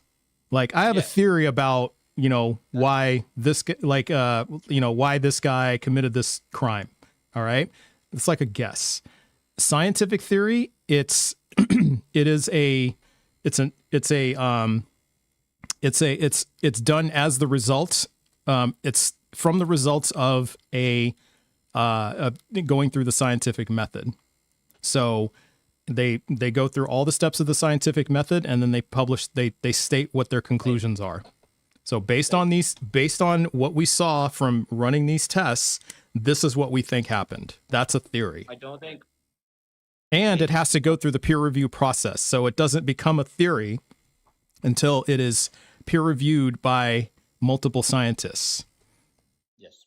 And I believe that you can't observe an evolution between, like, I believe you can observe adaptation, like microevolution, but I don't think you can observe an evolution of, like, where you guys believe we comes from apes. We cannot observe that. Why do scientists disagree with you? Again, it would have to be, be replicable. You can't. Okay. Why do scientists disagree with you? Isn't part of scientific you're not answering my question. My question to you is, why do scientists disagree with you? That you can't observe evolution. Well, I had an evolutionary biologist on my live yesterday, and he would vehemently disagree with you. The reason why they disagree is because they have the bones. They have the bones? Okay, and are you saying that the bones are the only thing of evolution? I'm not saying. Well, that's the main. I would say that's the main reason why they believe in the evolution of man. Okay, what do botanists study then? Because plants don't have bones. So what do evolutionary botanists study? I wouldn't know. Maybe the genome. You wouldn't know? Well, you just said it's the bones. Well, so I'm saying specifically. So then why don't? Well, the vote has been cast, so it's time for you to move on. But hey, appreciate you coming up. I Thanks. appreciate you. Yep. All right, and maybe go read up on evolution, because there's a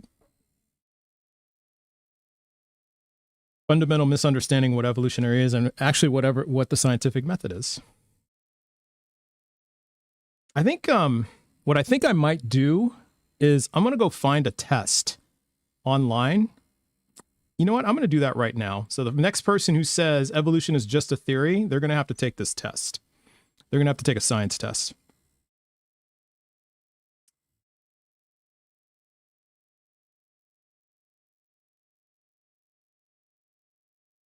And then they'll have to pass this test in order to continue the conversation. Yeah, I think that's what we're going to do.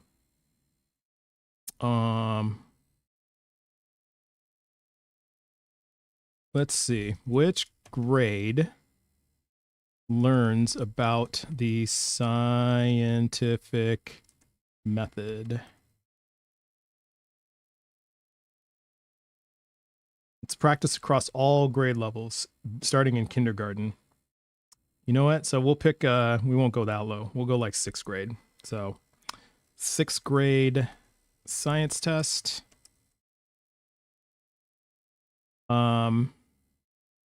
With method. Okay. So I think that's what we'll do. We're going to do the scientific method 6th grade quiz. It's a 20-question quiz. So I'm going to give people this test from now on, because this is kind of getting silly that we have people who don't understand what science is and are trying to say that physicists and scientists with PhDs are wrong. It's just a stunning level of Dunning-Kruger. All right. So let's see who else we got in the queue. I mean, it's just stunning. All right. Let's see who we got.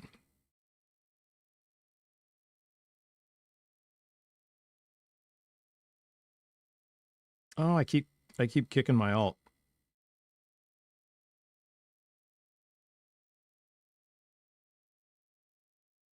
All right. We have one guest in the queue. So here, we'll get to you in a second here.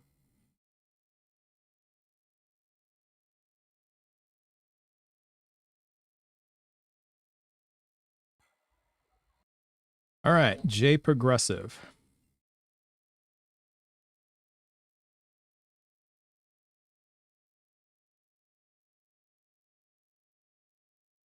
And again, if you're in the guest queue, please be a believer in the God of the Bible, the Torah, the Quran, and please be at least 18. How's it going, J Progressive? I'm just here listening and working. Oh, you accidentally jumped in the queue. Well, hey, that means you were pushing like button. So thank you. Appreciate you. I'm a Christian, but also at the same time, I also believe a big believer in evolution. So okay. I'm not trying to argue with you. Yeah, no worries. Were you meaning to come up and talk to me, or did you want to go back down to the chat and listen? Yeah, just take me back down to the chat. Okay. I'm busy working here. No worries at all. Yeah. Okay, I saw you there. So okay, you got it, sir. Have a good day. Thanks for listening. All right. Well, no, he was tapping the like button. You know, can't hate on that, right? So, props, W's. All right. We have Mark. Don't know what that last name is, so we'll just go with Mark. How's it going, Mark? Yeah, that last name is African because I'm African. Okay, gotcha. All right. Well, thanks for waiting, Mark. Thanks for coming up. Can I get your age and pronouns, please? I am 28 and I am he, him. Okay, very good. And which God do you believe in, Mark? So I just wanted to ask, I'm atheist. I wanted to ask, how do I sit with you here and talk with the other guests like yesterday, how you're talking with the biologists? How do I get to there and sit there and talk with you and your guest? Oh, well, hang out, get to know me. And, we can do that. Now, are you, oh yeah, you got some followers and all that. So all that stuff. Yeah, I typically tend to, like if I know, have you done your own lives before? It looks like you have enough followers to do it. Yeah. Have you? I mostly play games, bro. But I want to expand my horizon, network with people from different countries. Sure. I'm from Zimbabwe. Yeah, And that's great. Yeah, it intrigued me. I deconstructed like last year to fully understand that I am an atheist with my chest, right? Because of course I had doubts and questions since I was in kindergarten. Mm-hmm. So I stumbled upon your live like last week, and yeah, I'd like to sit and chat with you and your followers, if that's okay with you. So yeah. Okay. Yeah. Well, I mean, we just met today, so I tend to, like I bring people up that I know. So it's not, I mean, definitely I would be open to it, in the near future. What I would suggest is, because, lots of people here, 154 people here in chat, get to know them, and you can join my Discord. A lot of those people who are here are in the Discord, and you can talk amongst them and, and just kind of immerse yourself in the community. And, and yeah, I'd love to do that sometime. Sounds great, bro. Yeah. Let me look for a Discord on your profile. It's on my profile. Yeah. Hopefully I'll be up and we'll be wasting some nights together. Okay. Okay. That sounds good, Mark. Yeah. I look forward to it. And, if you have any issues joining the Discord, just reach out to one of the mods and they'll help you. All right. Hey, let me follow your mod. Okay. Cool. Sounds good. Thank you, Mark. Nice meeting you and appreciate the support. All right. Take care. All right. Well, that's good. That's cool. So very cool. All right. On to the next one. Lifelocsfitness. How's it going? Hello. It's going well. Hey, good. Good to hear. Can I get your age and pronouns, please? I'm 19. I'm male. You're male? Yeah. Okay. All right. Which pronouns do you prefer to use when people refer to you? He, him. Thank you.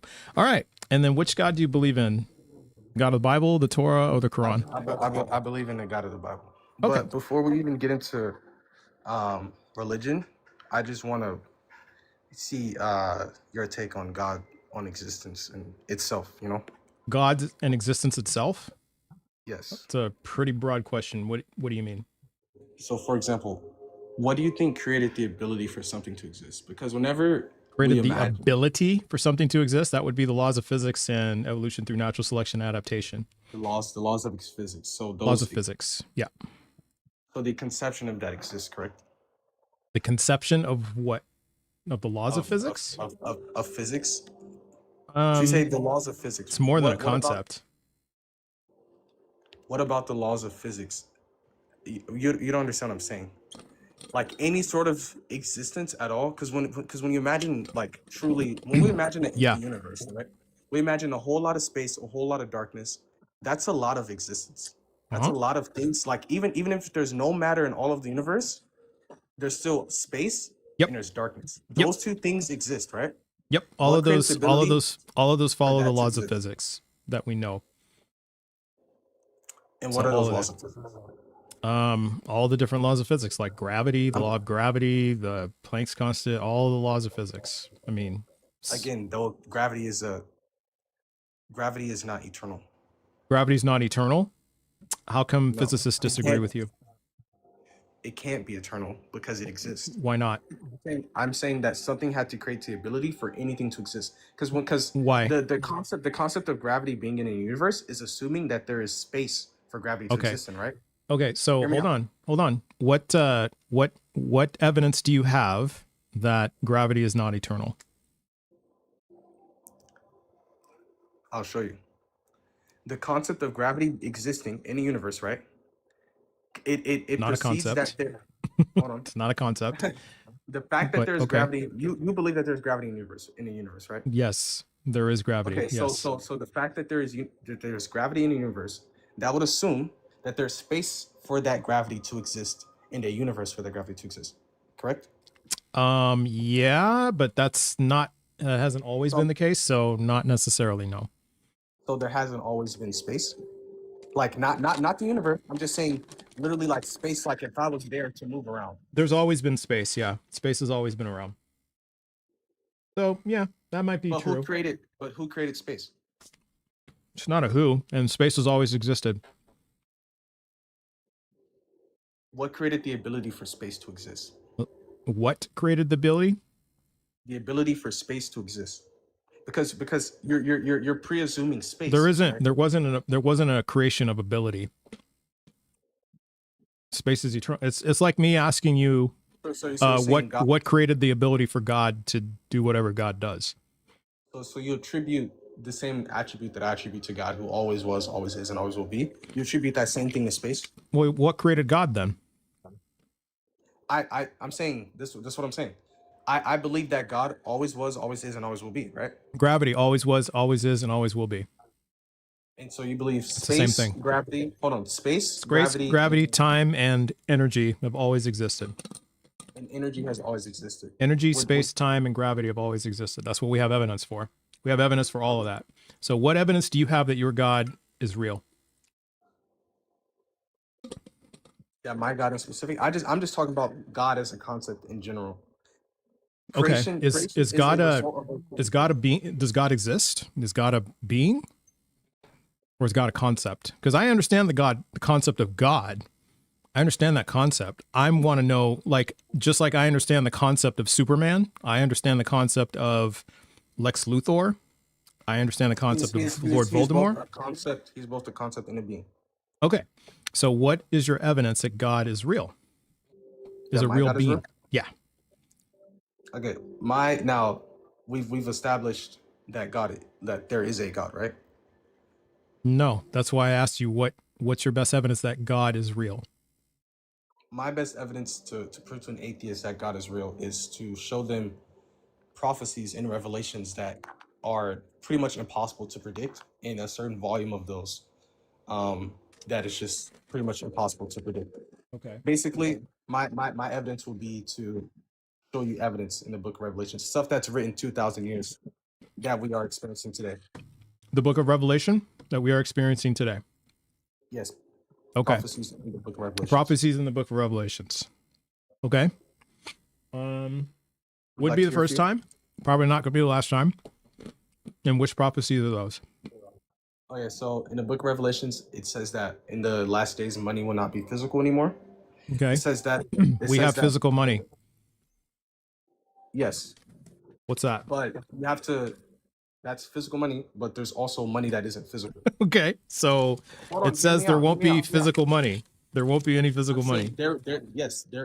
No, not saying that there won't be any physical money at all, but there Okay. will be non-physical money. That's what I'm saying. Okay. Like when Jesus was showing John the stuff, John probably saw someone make a transaction and pay for something, and he didn't see any money, right? Because he's seeing Okay. all of this in the future. Okay. So, Okay. That's the okay. Christian belief. All right. So how, So we've acquired the ability, right, to have non-physical money, right? Because remember, someone Okay. 2,000 years ago, if they see someone paying for something, like with a credit card, they're not going to think that's physical. how or did you rule out coincidence? How did I rule out coincidence? Yeah. Volume. Volume? Yes. Volume and timing. So Volume I and ruled timing. out coincidence because it's one thing if the Bible just has one prophecy. It's another thing if it has many prophecies that are happening at one specific time that the Bible has predicted. Okay. For example, there's more. The Bible predicts that in the last days there will be weapons of mass destruction. So Okay. John describes weapons of mass destruction. He describes attack helicopters and What? weapons Where? of mass. Yes. He describes attack helicopters. Not He describes clearly, but No, I want, where does it say attack helicopters? it doesn't This say is that word. this is wild. Hold on. It doesn't say the word obviously attack helicopters, but you got to realize that I'm speaking from a perspective that John, someone who was born 2,000 years ago, is being shown a vision of things, and he's just trying to write down what he's seen, essentially. But he's 2,000 years ago, so obviously, like even if someone 200 years ago saw what John saw, they would not have been able to write attack helicopter. They would only be able to describe what it looked like. You know what I'm Okay. saying? And he described weapons of mass destruction. Okay. Weapons of mass destruction. Okay. And also, I don't know if you definitely don't believe in this, but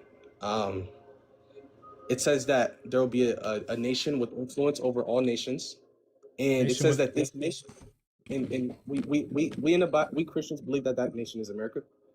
Okay. And Well, that prophecy it already says happened. that the government. That prophecy already happened. Yes. Indeed. Yeah. It says that the So government why? of that nation. Well, hold on. If that prophecy already happened, then that's not a prophecy, right? It didn't happen before. It happened No. in Rome. Rome was the one. Rome did not have as much influence over the entire world as What? Rome What? did not have influence over the entire world as America has today. What? America has influence over the entire world. Can you not hear me? I'm sorry. Yeah, I I'm saying America has influence literally over the every single nation. In every some single form. nation. Yes. We are by far the most powerful nation. We can send a few CIA agents into a random African country and implement any leader we want. We have influence over the whole world Yeah. in some form or fashion. Okay.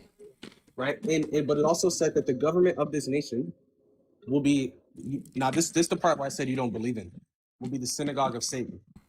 You know, this is stuff that we're seeing, like the Epstein files, sacrificing babies and all that. Hillary Clinton sent an email bragging about how she sacrificed the baby to Moloch. I believe that our current government is a part of the synagogue of Satan. And the Bible predicts that 2,000 years ago about this nation that will happen. Let me ask you a question before my friend Cyber comes up. So the Hindus have claimed that a bunch of their predictions that are in the Bhagavad Gita and the Vedas have come true. So that makes Hinduism true, right? What predictions, for example?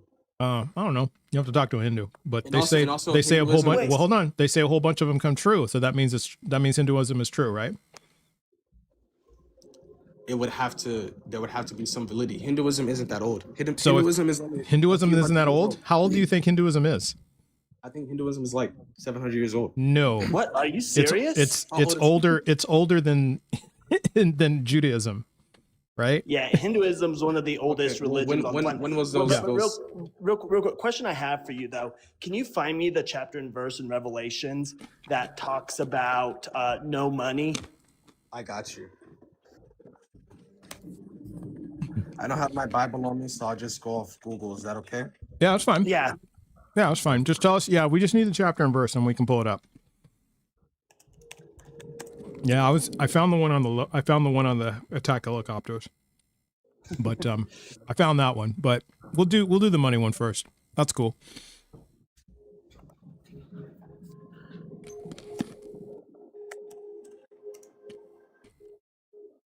Oh, and to answer your question, Hinduism, it's about 5,000 years old. Anywhere from 4,000 to 5,000 years old. The Rig Veda, which is like one of the first oldest books composed, was around 1500 to 1200 BCE. And the Hebrew Bible was composed was it right around like 500 BCE, Cyber? Somewhere around there? Yeah, correct. It was either during or shortly after the Babylonian exile. Yeah, right. It was around 500-ish BCE. So Hinduism is about 1,000 years before Judaism. And if I'm echoey, I apologize. I'm in an apartment building, walking around doing delivery. So, and the next thing I want to know too is, can you name a single nation that hasn't been influenced by Rome? A single nation back in those days, in 2000? No. Well, even today, can you name a single nation that isn't influenced by the Roman Empire even today? That isn't influenced. The Roman Empire doesn't exist anymore. Yeah, but you got to remember that the Roman Empire, when we take a look at how Christianity spread, it spread from the old provinces of the Roman Empire, right? No, it's talking about a nation that has weapons of mass destruction and also while simultaneously having influence. So Roman Empire does not have influence anymore. It did. It did, but the Roman Empire did not have weapons of mass destruction. Obviously, they had horses and chariots, right? So it's attributing both those things to this nation. And wait, what would you consider like a weapon of mass destruction? A weapon of mass, like any kind of like bomb, missile, like anything like you can any type of bomb. Sort of, I guess. Because are you aware of like the technological advancements that Rome, especially like with the Byzantine Empire, that they had in weaponry that allowed them to be so effective? Yeah, and we could even go back as far as the ancient Greeks. They had Greek fire. That was so that would meet your definition of a weapon of mass destruction. What we're trying to say is that it is the case that why does it need to be electronic? Because that's what nukes are made of. That's what missiles are made of. Those are all like. Well, yeah, we just pointed out a weapon of mass destruction. So where does it say in the Bible that it has to be electronic? See, you live in a world where we just equate weapons of mass destruction. You're okay. Well, lifelocsfitness, I got restricted for 10 minutes because it says here that you were spreading misinformation. So we're gonna drop you down. Oh, yeah, I know, right? But all right, so I'm not gonna be on the live for 10 minutes or on the For You page. But so yes, hey. So somebody in chat asked, how did Rome influence Peru, Bolivia, or Mexico? It is the fact that Spain exists and had the culture that it did because of Rome. Exactly. And Spain is a heavily Catholic country. Yeah. And through the conquistadors going into those nations, right? So when we talk about like Rome still having influence, any place where Christianity enters. So sorry, Ember. So sorry. I was eating peanuts on the mic, and so sorry. Sorry, everybody. Okay, go ahead, Cyber. Sorry. Yeah, so it's just the case that anywhere that Christianity has touched is being touched because of the Roman Empire, because it was the Roman Empire that spread Christianity, that allowed Christianity to become what it is today. Mm-hmm. And also you got to take into account that Spain's language, Spanish, it's called a Romance language, which means it was derived from Latin, which is the language from Rome. So there's influence right there. I mean, it's right there. So we still see influence from Rome. Like we still see columns like the technology that they had from 2,000 years ago is still in use today. Y'all believe Alexander the Great is real and Genghis Khan, but not Jesus. Actually, TJ Bowman, a lot of atheists are agnostic to whether or not Jesus is real. Now, there are some mythicists out there. I think you're one of them, aren't you, Cyber? Yes. Yeah, you're a mythicist. So yeah, but not every atheist is a mythicist. We just don't argue. We just don't argue about it because it's not the hill to die on. Right. Like nobody cares whether or not Jesus is. Yeah, we don't care enough to argue about it. So it's interesting. And like Justin from Deconstruction Zone, he and I are good friends. I'm on his lives. Yeah. A bit. He and I differ in views on this, but the purpose of his lives isn't to prove that Jesus didn't exist. So I'm not going to go on his panel and be like, Jesus never existed. Exactly. It's his life. I'm going to conform to him. Exactly. I'm a moral. I hold.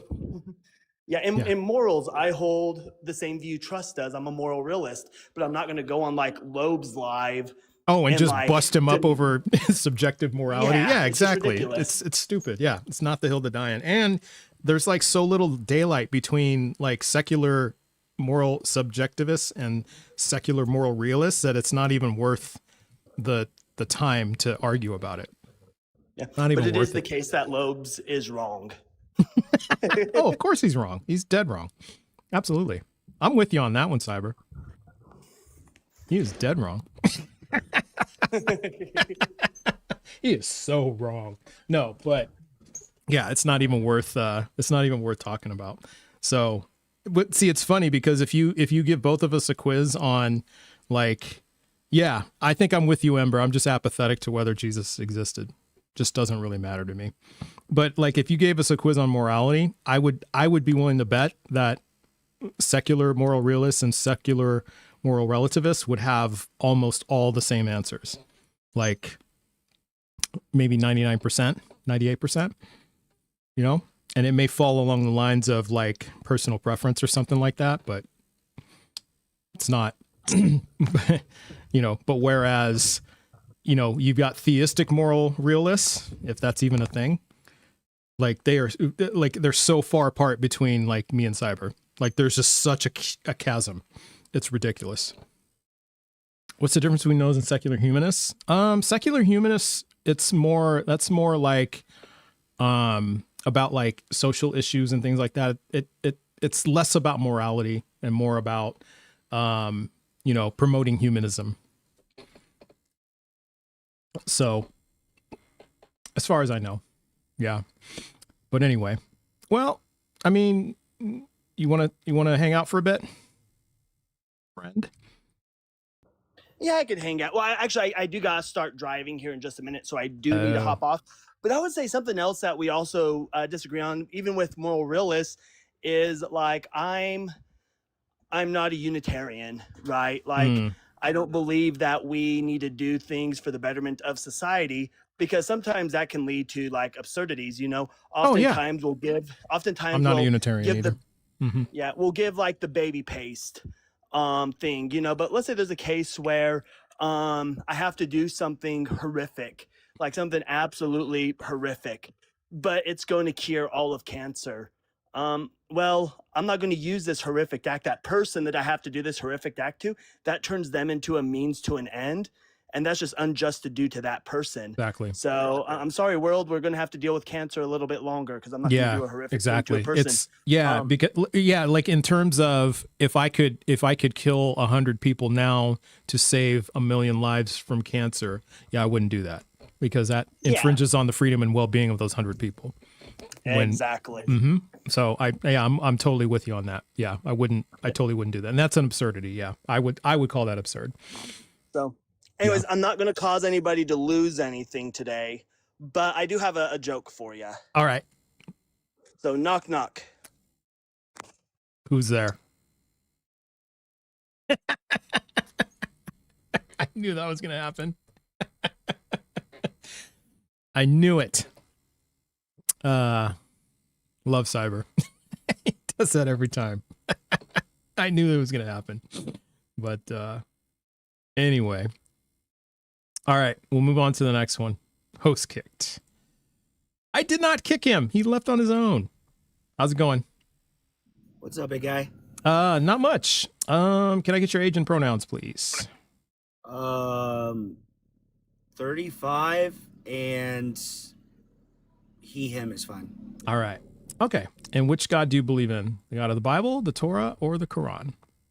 So none of the three. I believe Okay. that we are all God. I believe that we are all mirrors to each other, experiencing life and the universe and collectively learning together, because we are all absolutely connected, as all things that are conscious are connected. All right. Sounds good. I want to talk to people who believe in the Bible, the Torah, the Quran, but appreciate you coming up. Okay. Have a good so one. retard. Thanks. No R word stuff. No. No R word stuff. So, yeah, no R words. All right. So if you are a Christian or a Muslim or a Jew, please request up. And if you have evidence that God is real, so if you believe in the God of the Bible, the Torah, or the Quran, and you are at least 18, let's hear your evidence that God is real. So, yeah, no, it's interesting. I had about Revelation and all that. Yeah. So what that previous guest was talking about is Revelation 9, verses 7 through 10. And this is where John goes into all these things. And, the theologians have all said this is imagery. This is, allegory. It's this and that. Nothing in there about attack helicopters. Now so if you do reaches like the locusts, the locusts coming down, but attack helicopters aren't like locusts. Locusts are like in the hundreds of thousands. If we know what locusts are, tens of thousands, the hundreds of thousands. Attack helicopters don't swarm like that in the hundreds of thousands. It's not like that. So if we're talking about, and locusts, if you know anything about locusts, they are like grasshoppers who grow and, they like mutate into locusts because of lack of food. So it's like a survival mechanism. So it's like they can like transform into locusts, right? Yeah, I had a preacher when I was in college talk about that during a school conference. Yeah, so it's got nothing to do with attack helicopters. No, so that's total reach. No, they don't bite, but they just eat. They eat all the vegetation. And it's usually it'll happen because of droughts. So they'll just come in and they'll just wipe out like all the vegetation. So this is referring to like a shit ton of locusts that eat everything. Like it's a ridiculous amount of locusts, like hundreds of thousands of locusts, and that's not attack helicopters. I don't even think the U.S. has that many attack helicopters. Yeah, they're an invasive species. Yeah, locusts suck. You see them a lot in like the Middle East, Africa, places like that, where it's like, it's hot and dry and droughts are common. They'll just turn into locusts. And they're like bigger grasshoppers that can fly, which is pretty. I'd say it's a little distressing to think about. And then they just take all the crops away. They just wipe everything out. So it's usually by drought. So yeah. So not attack helicopters. Yeah, they happen. You're right. They do happen in the U.S., but. Right. Doesn't happen often, but more common like in Africa, like in dry, arid places. Yeah. Where droughts are common. But we have those dry, arid places in the US. So yeah. Oh, you had one fly into your mouth when you're out for Apache locusts. Black Hawk locusts. Yeah, exactly. Black Hawk Apache locusts. But Nawe, having one fly into your mouth would be very distressing for me too. I would be like, oh, jeez. That would be extremely distressing to me. Yeah, 0 out of 10. I'm thinking like negative 500 out of 10 experience. That just Lockheed Martin Locust. Yeah, exactly. Lockheed Martin.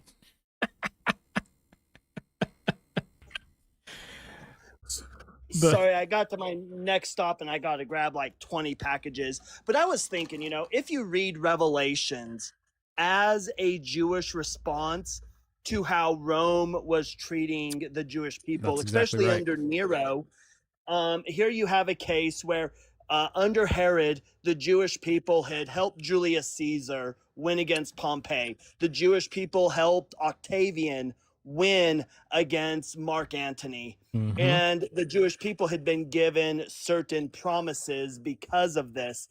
And then once Octavian is gone, once Tiberius is gone, Yeah. we see this like all of a sudden the promises to the Jewish people are wiped away. They don't care anymore. And if you look at this being written from a Jewish perspective with this transition to how the Romans are now treating the Jewish people, well, the Romans are the locusts. The Romans have transformed from this group that was friendly towards the Jewish people to these people that are now destroying the Jewish people. There's a transformation. Right. Yes, exactly. And that's how I learned about it, like in theology. That it was specifically a response to the Roman Empire. But now the funny part, the reason I was laughing while you were spitting knowledge is because somebody in chat said that Nawe said in chat that they had a locust fly into their mouth when they were running one day. And so we were, you know, comparing them to attack helicopters. So, you know, went from Apache locusts to Black Hawk locusts. And so somebody said, oh, so you got Black Hawk in your mouth? When it flew in, did you give it a hawk tour?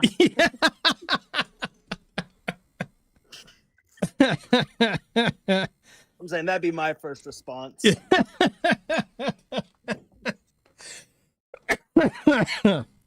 So yeah, that's why I was laughing. That's why I was laughing my ass off. So real quick, and for those who are wondering, this is what the back of an Amazon van looks like. Oh, that's cool. I have seen like when the Amazon driver comes in, but yeah, it's just like full of stuff. Yeah, stuff. That is so cool.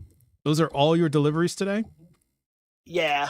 And how many more, how many have you done and how many more do you have to go?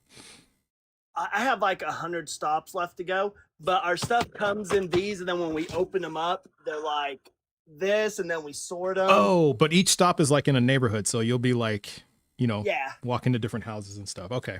Yeah, so we got this, they get broken in this, and then things that don't fit in bags or they're too heavy, they're overflow. So like those definitely aren't fitting in bags. So these are overflow that's either too heavy to fit in bags, like, you know, heavy. Yeah, that's wild. Wow. That is wild. Just logistics like that, man. Just logistics. Oh, just we so haven't. Jeff Bezos can get another yacht. Yeah, exactly. So yeah, I know we're paying for Bezos' yacht, and there's a fellow Amazon delivery driver, Josh. Right on. Well, you guys are awesome. I love you. Like, I leave out like stuff for the Amazon drivers all the time. And you're driving too. And that actually means so much to us, especially during the summer if you live in a hot area. Yeah. When things are left out to us, like, you have no idea. Oh, Zeno. Yeah. Like your package is one I might not kick. I'm kidding. I don't kick packages. Well, like the bottled water, I'm sure. Like, yeah, if it's a hot day, and, you know, like I'll put out a cooler of cold water for the day, and you know, stuff like that, or like little snacks. You know, like fig bars or something. Yeah, I'll definitely do that.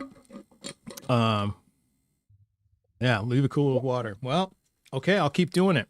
Because during the winter, I was gonna say real quick, during the winter, we have one place here that has like a hot station. They've got like instant oatmeal. They have like coffee, or hot chocolate. Like, they have like a whole warm station for the delivery drivers. Yeah, well, I do I do e-commerce, Jordan, so I get packages like every day. So, you know, and not just Amazon, but like, you know, FedEx, UPS, DHL, all those. And so, yeah, for all the carriers, I keep stuff out because it's the least I could do, man. I'm just, cause like y'all are like, you know, making sure that I'm taking care of my family. So yeah, I agree with you, Nawe. I agree with that. Yeah. So yeah, so I will continue to do that. All right, so let's bring up another guest. So, all right, LG2, how's it going? All right, bro. All right, sounds good. And can I get your age and pronouns, please? Pronouns as in what, sir? You know what I'm saying? Like oh, I, we, us, they, them, he, she, it, him, he. her. Okay. All right, and then your age? 47. Okay, and then which God do you believe in? The God of the Bible. All right. Okay, what's your best evidence that God is real?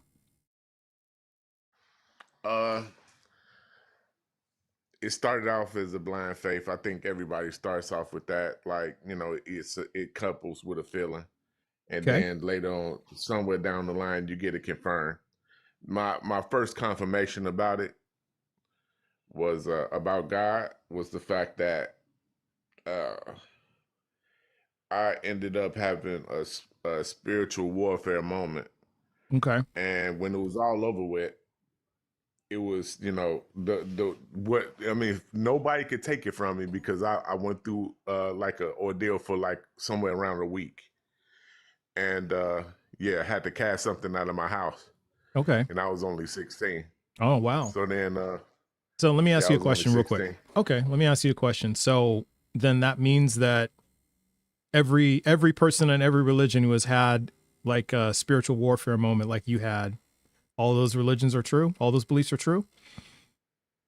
No, I won't speak that broadly. All I know is that that's what crossed me over from blind faith to more evidence. So that was like the confirmation for you. But I'm saying that facts. Yeah. Okay. But I'm saying that every belief has had like at least one believer who has had that experience. So how do we determine like which of your experiences are actually the real one? Because like, you know, I've talked to Hindus with the same experience, Muslims with the same, you know, Wiccans with the same. So how do we determine, you know, which of these explanations are the true explanation? Okay. The thing is that I believe that people actually don't have enough in them, especially in the beginning, to be able to confirm it logically. It has to be given to you. Okay. It has to be given to you? Why does it have to be given to you? Yes. Actually, I was just going over it with my pastor, trying to tell him some stuff about some revelation I got. Is the fact that a person's ability to be saved is given to you from the Father. Yeah. Well, what I'm trying to understand though is if that's the case, then why can't it be, why does it have to be given from God? Literally, that's how he set it up. I mean, and then there's scripture to back that. Okay. But why did he, well, for one, how do we know that's true? Because he said it. Because he said it? Mm-hmm. Okay. So then that kind of goes back to what I say about other religions, right? Because like, for example, the Hindus believe that, well, one flavor of Hinduism believe that there's what they call the Maya, which is the delusion that's pulled over our eyes, right? So this world is just a delusion and we're all just being fooled by this delusion. And it's for some higher spiritual purpose. I don't really know what it is since I'm not a Hindu. I have no idea, but that's what they believe. Mm-hmm. How would you be able to convince a Hindu that it's actually not the Maya and this is the Christian God doing what he's doing? See, and that's the thing. It's not as manual as people think, you know what I'm saying, or led to believe. the fact remain is I could spit facts and until I'm blue in the face, but that person that God don't give it to won't understand. Okay. Well, why would God make it like that? Like, wouldn't you? I mean, wouldn't that be a great way to get more followers? I mean, that would be a great way to. That doesn't make sense. Like, God wants you to have a relationship with him, right? He wants you to have a relationship with him. He wants you to come to him. Jesus said, "Let all the children come to me," right? So why would he set up a system in which you, no matter what you're told, you just won't believe it, even no matter how factual it is? That doesn't make sense. Okay, like you're claiming to be atheist, correct? Yeah. Well, the thing is like I say, I could spit all of these. I could spit scripture to you. I could state facts. I always, till I'm blue in the face. But if the Father don't give it to you, you won't have it. Right, but I'm asking why. No. I literally, if anybody give you that type of answer, it's going to be false, probably, because the fact remain is you can't talk for God. Okay. Well, this is like unfalsifiable. So, this is just like me telling you I got an invisible fire-breathing dragon in my house.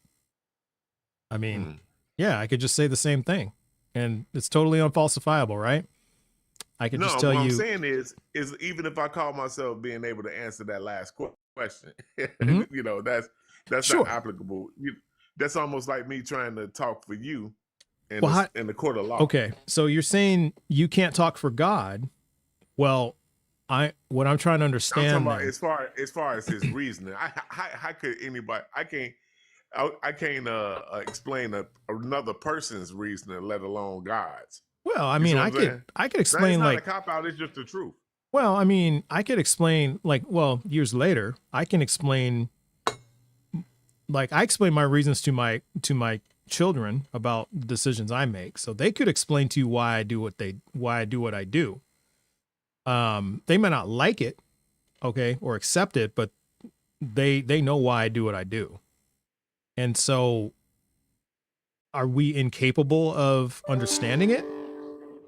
I mean, because I can explain it to my kids, and I can tell them these are why I made these decisions, and they can tell you. Well, I won't dare attempt. You won't dare attempt. If he give it to, if he give it to a person, that's the only way they can even speak the mind of God. Right. If you give it to him, because you got your prophet that does that. He relays the mind and the heart of God. So, but if it's not given to you, you're not going to be capable.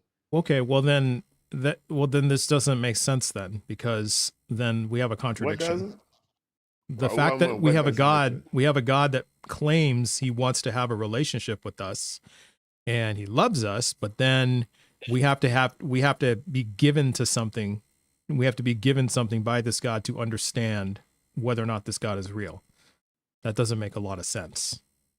Because if he wants a relationship with us, we would just innately have all of the tools we need to be able to do that. That'd be like not having the ability to know who your parents are. That just, you see what I mean? That just doesn't make any sense. It's nonsensical. So why would a God do that? That just doesn't make any sense. It doesn't line up with like reality. It's almost like this God is like just playing games, just playing hide and go seek. He's like, well, if you want to know me, I have to give you something in order for you to know me, but I want you to know me. Yeah, I really want you to know me. Well, I mean, doesn't sound like he wants to really know me. He's got to give me something. I'm not sure how that's evidence. Okay, I'll get that. Anything else? I get what you're going with that. Yeah. Oh no, because no, that wasn't the evidence. Remember, it was about the experience that I had. Yeah, the experience. Okay. I had to deal with that thing. No, all right. So what other evidence? What other evidence you got? What other evidence? Yeah. Wait a minute. What was invalid about that one? About experience? About the one that I explained so far?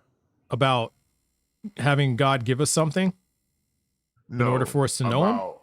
Or you having the spiritual warfare situation? Well, you weren't able to tell me how we distinguish it from other people who have had their own type of spiritual warfare in other religions. So I can't tell the difference. I can't tell. And then that's how it doubled into. Yeah, I can't tell the difference. That just like all this other stuff, it all got to be given to you. Yeah, like otherwise. Okay, so then and then that's how we get. Yeah, okay, so now we're back around in the circle. You say, well, in order to understand, it has to be given to you. Well, then how do we know it's actually from God?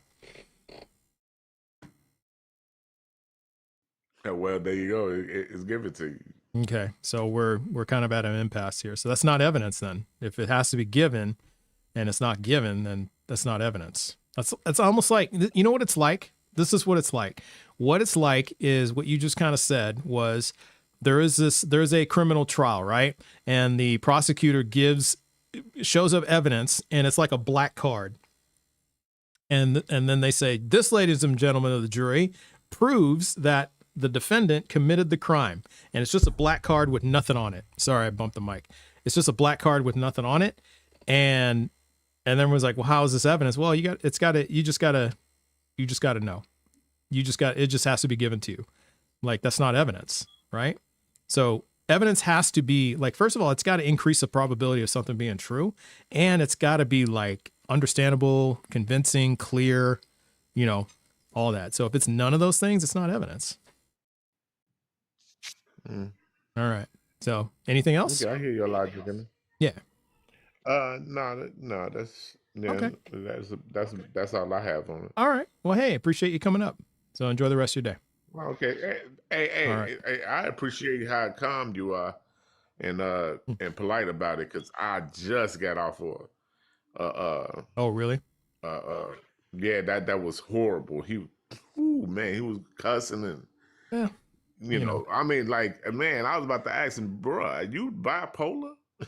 Because he was calm with the females for a second, and then they'll flip on them all of a sudden, and it was like, dang. Yeah. I don't know anything about that. I'm just me.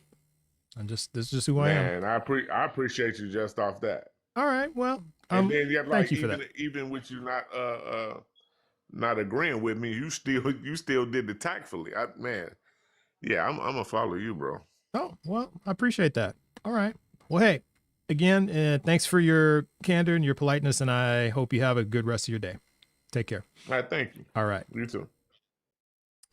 Yeah.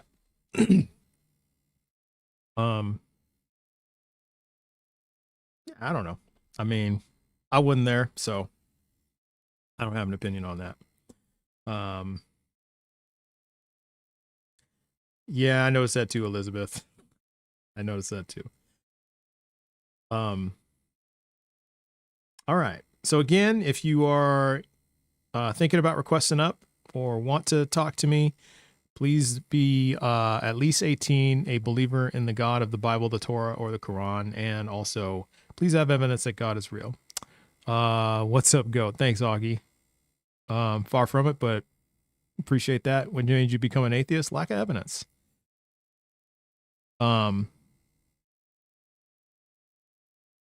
Scriptures in Matthew 18:6 tells us. How do we know it's true? Yeah. Like, yeah, I am part of that on my older son. Like, never refer to a human woman as a female. Unless you're like doing some type of research study and you're just referring to people in general, like in a scientific way. But I wouldn't refer to in a conversation, I wouldn't refer to women as females. Yeah. All right. Let's go with the next guest. Integra, how you doing? Hi, I'm good. How are you? I'm doing well. Can I get are you at least 18, and can I get your preferred pronouns, please? I'm 24 and she, her. Okay, fantastic. And which God do you believe in? I'm a Catholic. Okay. And then what's your best evidence that God is real? So, do you remember back in the day, like, blowing bubbles as a kid? Yeah. Okay, well, he's back in town and I heard he really wants your number. He's back in town? What? I don't know what that means. He's back in town and he really wants your number? I don't know what that means. Someone explain. I am that went way over my head. I am culturally irrelevant. Like, I can sign up for ARP. So I don't know. Oh, his name is Blubbles. You blew him. Blowing bubbles. Got it. So, PDF file joke.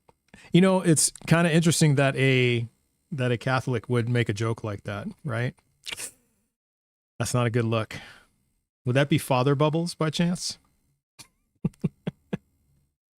Yeah, I got it now. So, that was actually pretty good. It just took me a minute to get it.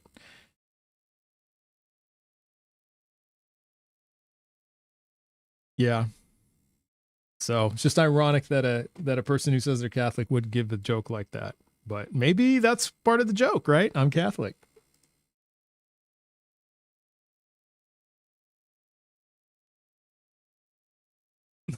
Bubbles is looking for a BJ.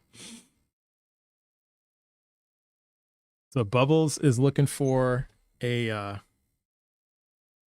it's not really a W because you can get just about any old person with that. Excuse me. You can get any old person with that. Like, have you seen those? You've seen those videos? Yeah, you can fool any old person with that. Like, you can go like a 7-year-old and then like a, so I am definitely within that. So you are not old. Well, too old for that joke. I think if I was 30, I might not have fallen for it, but maybe I would have. So that was good though. Integra. W for Integra. That was a good joke. I like it.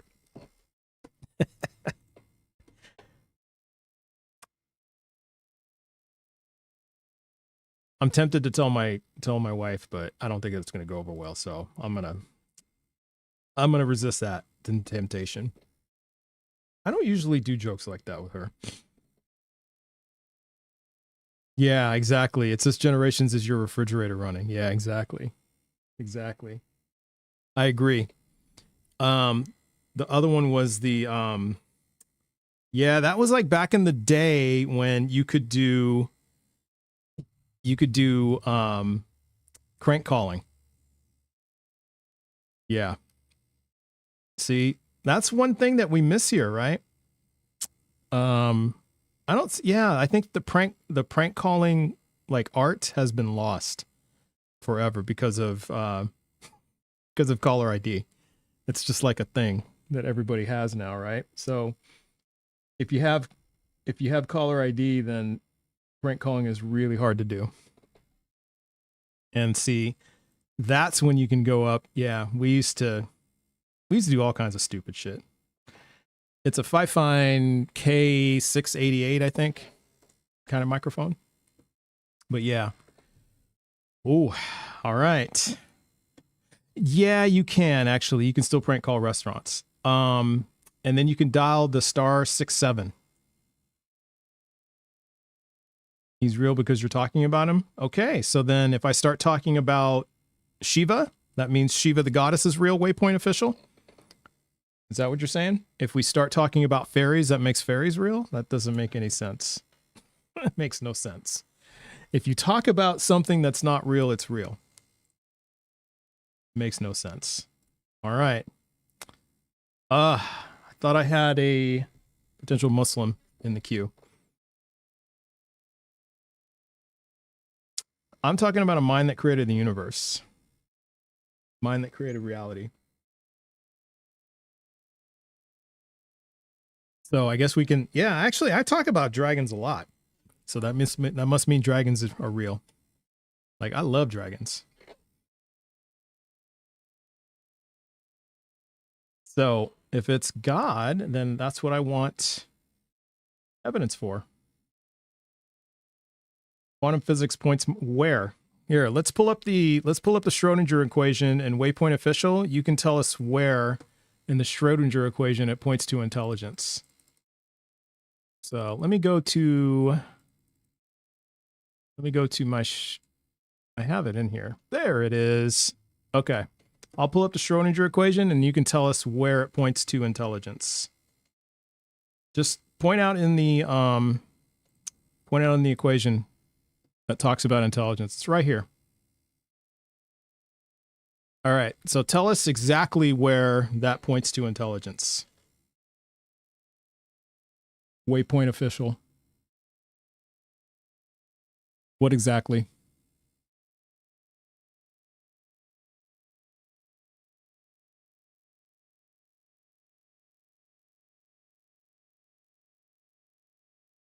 So, waiting for your answer, Waypoint.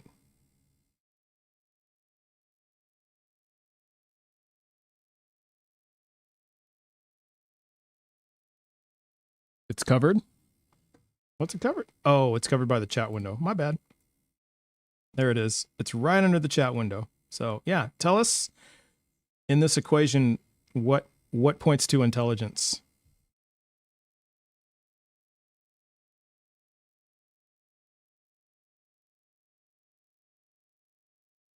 The fact that there's an equation is intelligence. Yeah. He's saying quantum physics points to intelligence. So there's the equation, the Schrodinger equation. So what about that points to a god?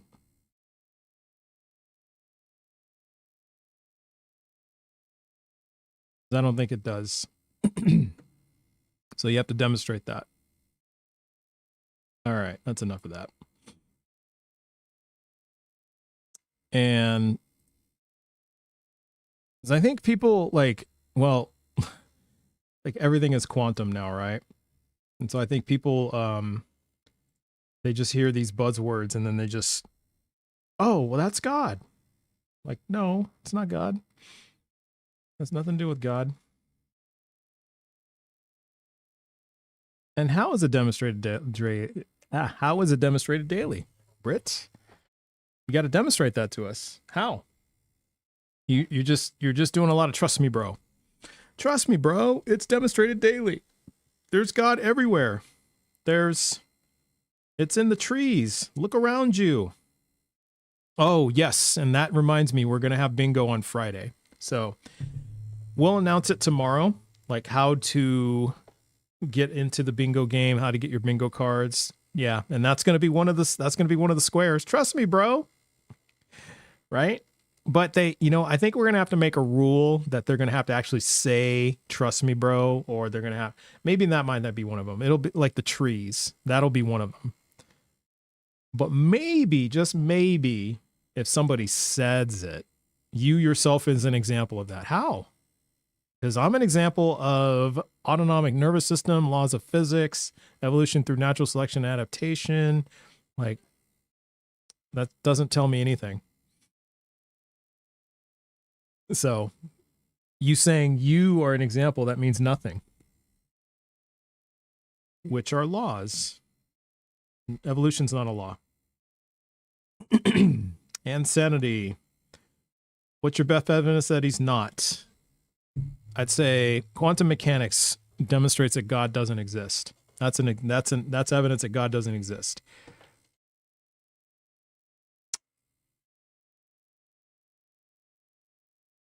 And then if we look at the properties of this God, yeah, I can prove that he doesn't exist through the laws of physics.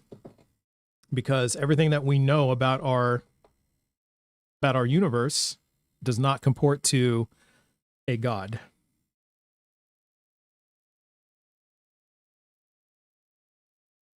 Maybe it's evidence to you. Well, then you'll have to demonstrate that. So, demonstrate it.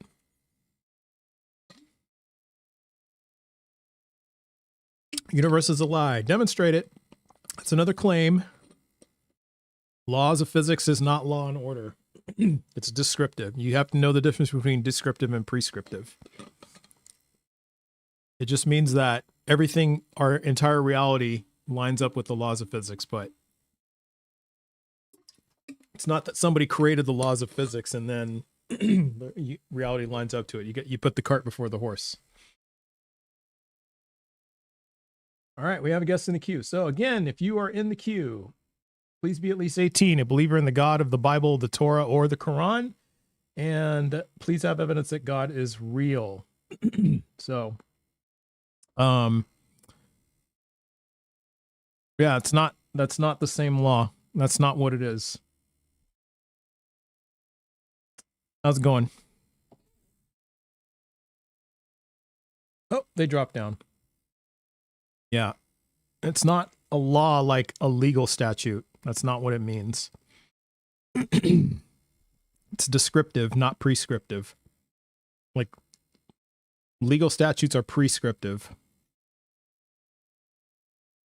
It simply means that our existence, our reality follows this. It lines up with it. But it's not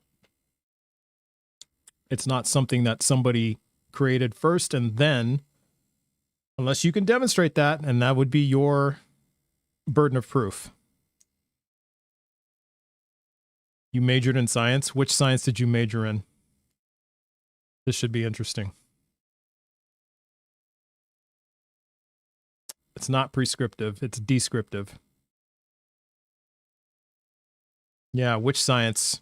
This is going to be interesting. Biology? Do you have a degree in biology?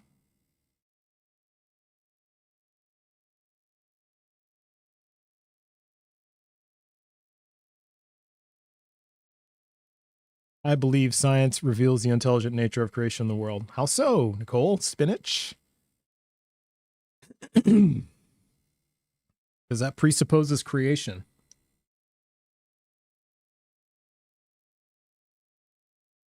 You have a degree in biology. That's interesting. You know, my stepson has a degree in biology, and he does not agree with you.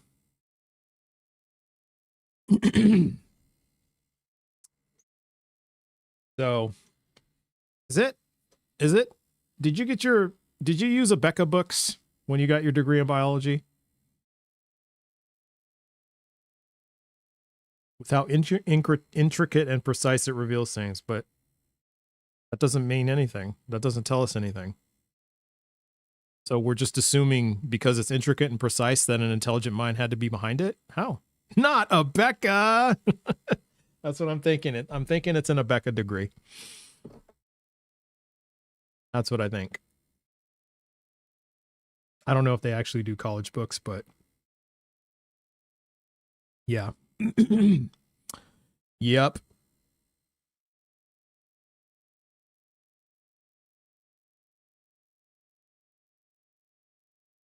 Becca. Yeah, that's LARPing a degree in science is insane.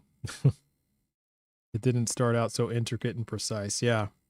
It's not, there's nothing intricate and precise. Yeah, there's some things intricate and precise about the universe, but there's a lot of things that aren't. So it's not everything is intricate and precise. You just got a TRUST. Yeehaw! Thank you, Poop Man Jones.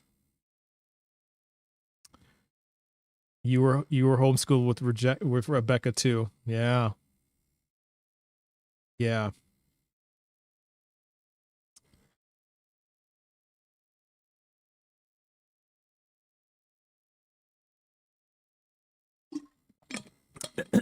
And that's what the laws of physics are. It labels what's already happening consistently. So we discover the laws of physics through observation. Request up. You want to debate, but you have to be at least 18, a believer in the God of the Bible, the Torah, or the Quran, and also you must have evidence. So request up if you want to talk.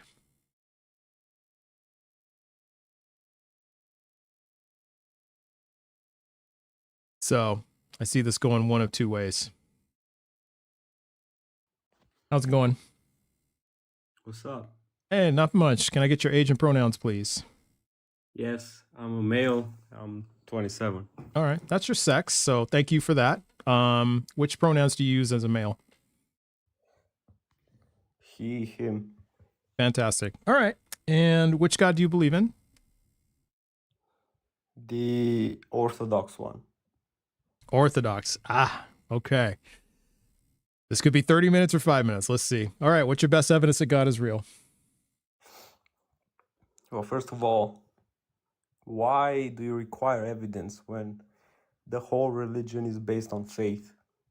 The reason why is because that would mean that every belief based on faith is true. And you don't agree with that.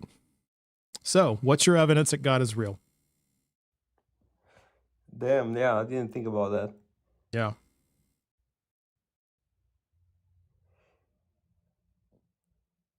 Yeah, I don't have any evidence. I just have belief. All right. Evidence. It's All not right. evidence. It's only statements. The Bible is a whole statement. There's no evidence in that. You only Okay. have to believe. All right. Well, hey, I appreciate you coming up. Have a good one. All right. Yeah, that was honest. Appreciate that. But I do want to talk about evidence. So we want to go that route. I don't want to go like round and round on no evidence or beliefs without evidence. Don't want to go round and round on faith. It'd just be a merry-go-round circular discussion, and I'm not down with that. All right. So again, if you are in the guest queue, please be at least 18, a believer in the God of the Bible, the Torah, or the Quran. And yeah, didn't even have to start the timer. And please have evidence that God is real. All right. We've got another guest. So let's take up the next one. How's it going? Hi, how are you? Oh, doing great. Are you at least 18? I'm 42. Wow. Okay. All right. And which pronouns do you prefer? She, her, Fantastic. Okay. And which or God do you? mom. You're a mom. I Okay. have 9 kids. All right. Well, we have, thank you for that. Okay. Which God do you believe in? I believe in Jesus. Okay. And then what's your best evidence that God is real? My personal experience Okay. with him is my best evidence. Okay. Um, Personal experience. And so then that means that personal experiences from all other beliefs are true then, right? no, because there's no power in those other experiences. How do you know There's that? power. How do you know that? There's power when if I tell you about my personal experience and I believe that you also were gifted the Holy Spirit just as I was. And so when I share it with you, I believe that the Holy Spirit will renew your mind and show you something that I don't know what you're seeing. I don't know how God speaks to you, but I know the truth from the word, and I know that it's Okay. true because when I challenged it, he revealed himself to me. And Okay. so when I share the truth that I know, and when I share the evidence that I have Mhm. seen for myself, it's not just, oh, she told me a good story.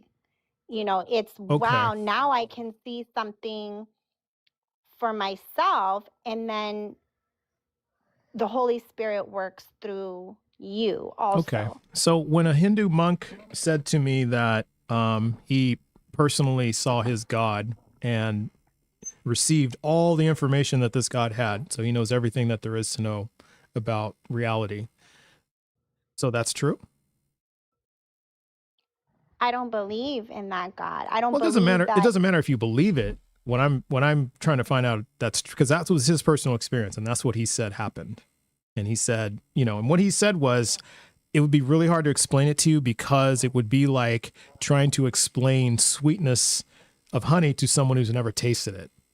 So, so that being the case, because that's really very similar to what you just described. So that means that's true, right? No. Well, then how So can it be true? Wait, when hold I on. share How can with it you, not be true for him but true for you? Like because it's not about me. The disclaimer is that what's it's not it wasn't about about him. me. It wasn't about him. It was about his God. And that when he was meditating, he tapped into all the knowledge that this God has. So that's what I'm trying to understand. Why is it that it's true? Like what your experience is valid, but his is not valid. What's the difference here? Because there's only one truth. Right. And so that's it what he doesn't said. matter. That's exactly what he said. He said there's only one truth and I have it. So how come he can say that? Well, I can't back him up because I don't believe him. But I know Well, that my it God shouldn't matter will that reveal you- himself to you the I same got way you, he's but- revealed himself to me. It doesn't matter if you believe it. What matters is whether or not it's true, right? Because I don't believe what you believe, but you know it's true, right? Mm-hmm. Okay, but he said the same thing to me. I know it's true. There's like 100%. There's no doubt in my mind what I know is true. So that's what I'm trying to understand. How could you be so sure of what you know is true? And then how could he be so sure of what he knows is true and it totally be completely and utterly different? Hold that thought. I'll be right back.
All right, thanks for waiting. So, where were we? Yeah. Oh, yeah. We're trying to figure out.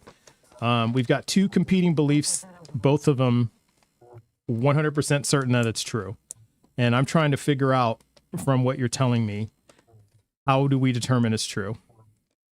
So I don't know about your conversation with this other person, but when I share my testimony, which I have experienced many radical, miraculous, divine interventions, okay? Okay. When I share them with other people, I tell them so that they can also experience it. So I don't usually just bring it up just because I want people Right. to, I don't want to glorify myself. I say Okay. it to somebody that's in That's need great. so they Uh-huh. can experience it. Okay. So that's what I mean is that, I've heard all of these like miraculous things that have happened from people of all different beliefs. So before you do that, so we don't waste a lot of time, you're going to have to show me that why your experience is real and theirs is not. So you should be able to do that Well- without having to describe to me what happened. You just have to demonstrate that it actually is true. Is everything that's real to you something that you can see with your own two eyes? No. So when someone tells you that they love you, are you able to physically see the love? Well, no, because that's not how love works. So how do you know? Through other pieces of evidence. So like, Such as? well, like I know my wife loves me because number one, she tells me it's the things that she does for me. It's the way she looks at me. It's the way she speaks about me.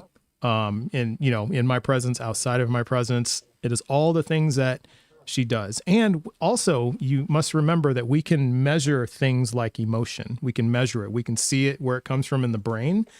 We have scientific studies on this that confirm this. So we can actually measure it.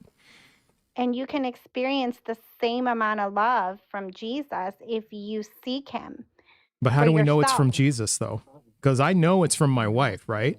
Like I can verify that it's from my wife. How do you verify it's from Jesus? So you ask for the same thing I asked for. It's called confirmation. You say, I sincerely want to know that you're real. Please show me that you're real and confirm that you are the one true God. I He will sincerely do it in want a to know way for that you you are to real, see. and I want you to confirm that you are the one true God. Right. Please do this right now. So being God, he sees your mind and your heart. And so if you are sincerely seeking him, you I am will sincerely find seeking him. him. That's why I have the question, what is your best evidence that God is real? I'm a non-resistant non-believer. So that means that if you show me evidence of something being true and that evidence is legitimate and we can verify it, we can test it, I will believe it. Because it would be, you would agree, like it would be I nonsense for believe me that for you, to, yes. yeah, you would agree it'd be nonsense to somebody, like if you showed them evidence and they still said, well, I still don't believe it.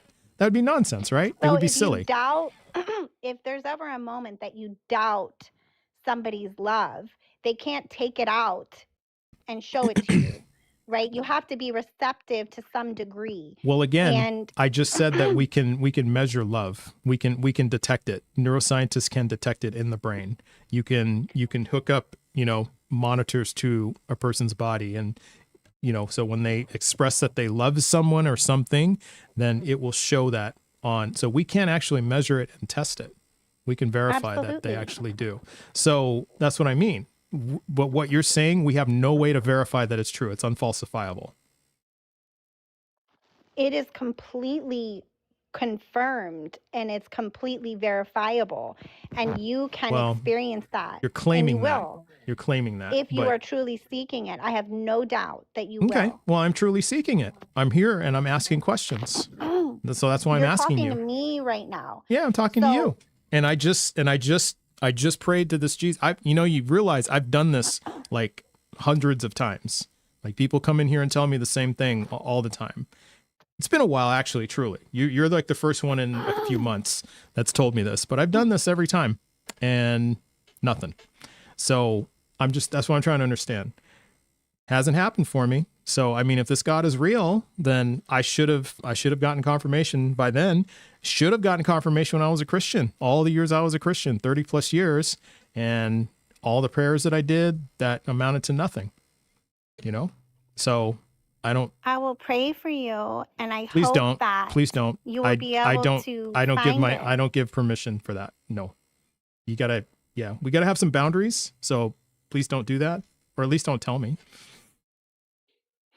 So if you want to know the truth, then Yeah, I want to know. why are you resistant to prayer? Because praying without somebody's permission is a violation of boundaries.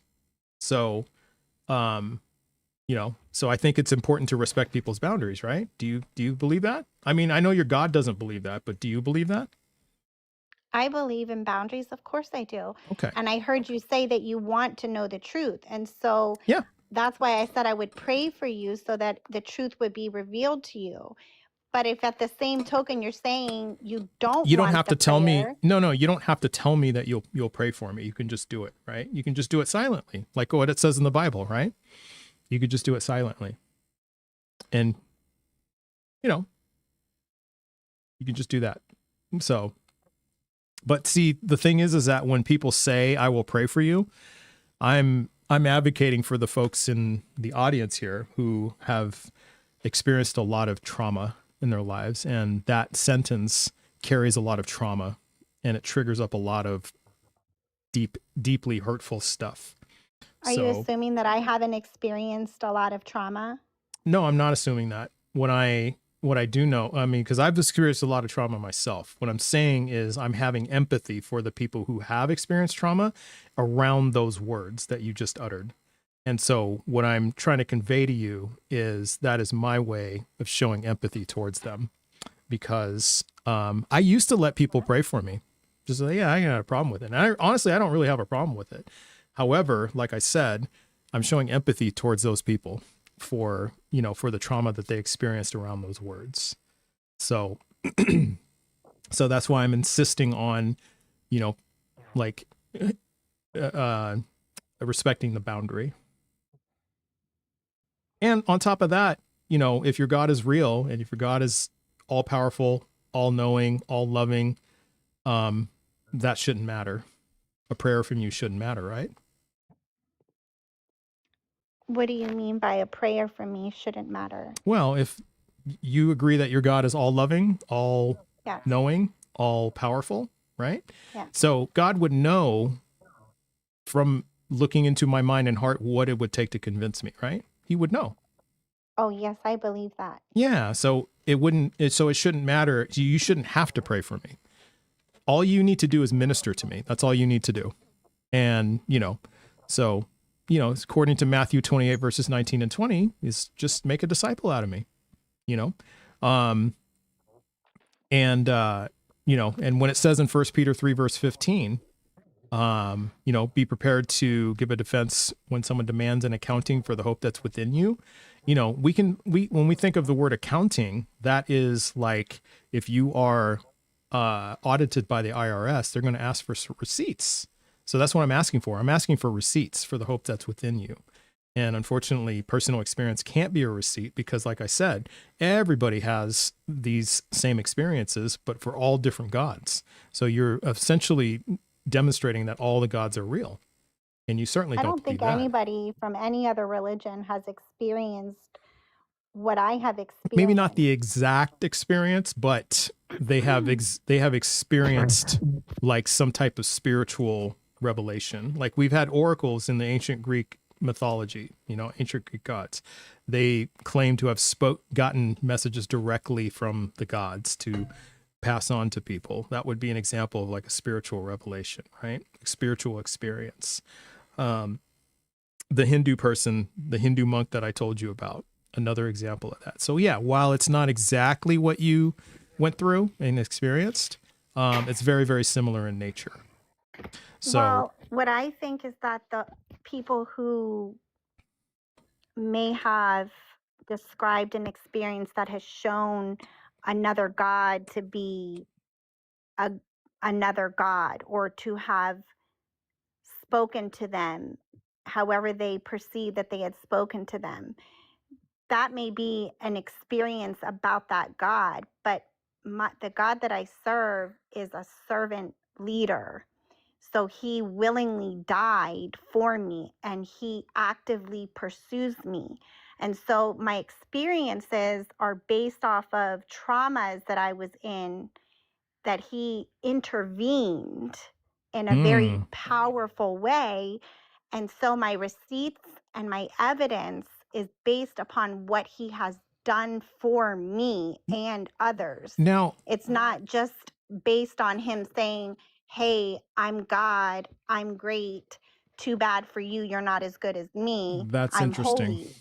Yeah, that's My interesting. experience is that he is all powerful and he can change things and he can renew things. Okay. Well, let me ask you a question then. Do you think that David's wives prayed to God?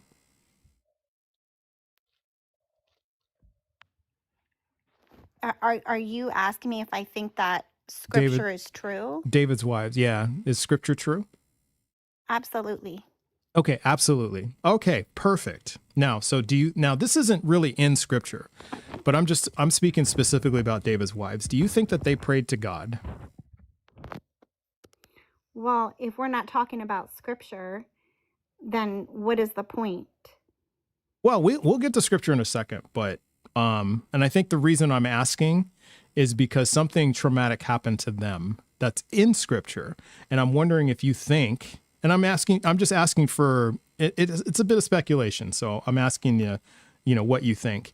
Do you think that while this traumatic event happened that's in the scripture, that they prayed to God while it happened?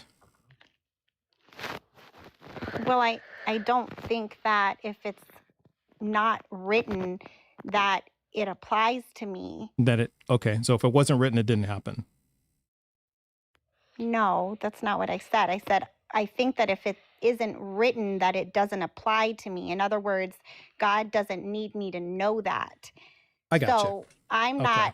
not going to be seeking things that he doesn't need me to know, because I got you. trust and I have faith that what he wants me to know, he will reveal to me. And the things that I don't need to know are the reason for sin in the first place, is the Okay, I reason for got you. destruction in the first place.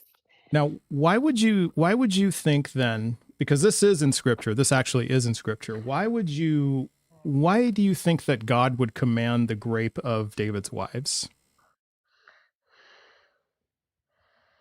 I don't question God.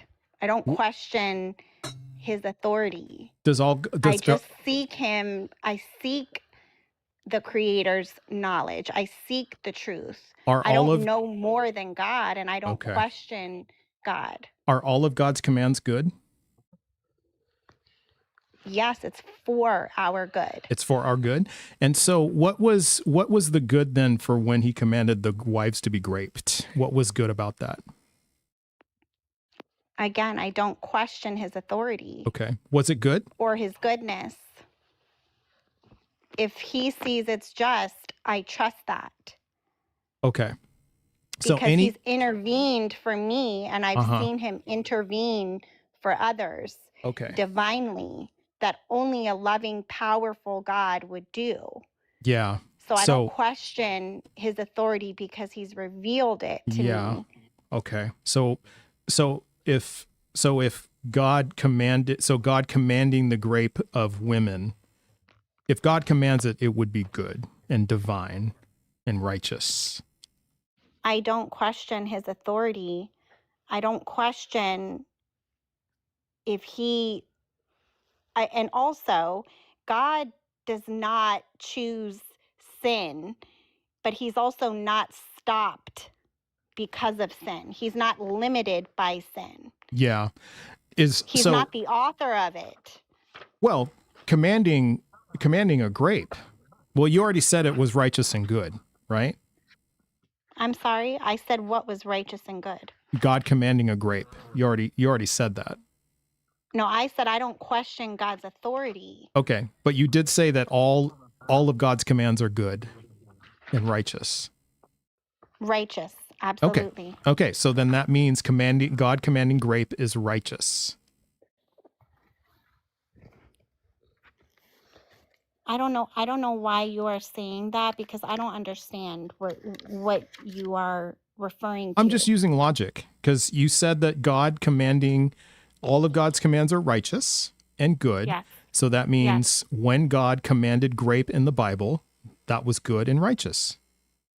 I don't know what you're referring to, because he's never commanded sin. He's never commanded sin. Okay, do you want to look at the verse? Well, if you want to show me something, I'll show you. Yeah, I'll show you. Okay, so what? While I pull it up, can you tell me how what you consider to be consent?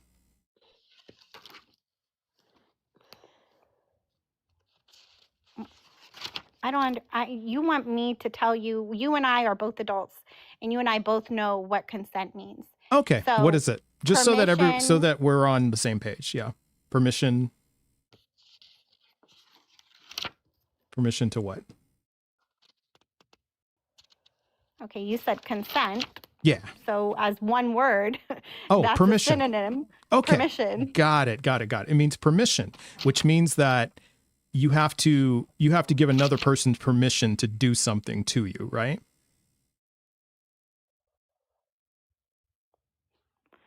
So I'm not going to change. I already agreed with you. So Perfect. I don't understand why you're asking again. Okay. I'm just making sure. All right. So here, let's pull up this verse here. I got to bring it up a little bit higher. So this is, you've read the story of David and Bathsheba. I'm pretty sure you have, right? I'm just giving you the stage to say what you interpreted to be God commanding sin. Yeah. Okay. You know the story of David and Bathsheba. If you don't know, I'll happily go over it with you. so that we're Well, both on I've the already same. confirmed that I believe in the word of God and I don't Okay. question his authority or his righteousness. I've already stand firm on that. Fantastic. You Okay. told me that you believe that God commanded sin, and I said God is not the author of sin, but he is not limited by others' Sure. sin. Okay. He still works. Okay. He's still God. Okay. And so let's read verse 11. Thus says the Lord, I will raise up trouble against you from within your own house, and I will take your wives before your eyes and give them to your neighbor, and he shall lie with your wives in broad daylight. Now, this is God's will, right? Because it says, I will, and God is I am, right? So this is God's will. So you're taking out of context what that verse is actually describing. Let's answer my question. This is God's will, right?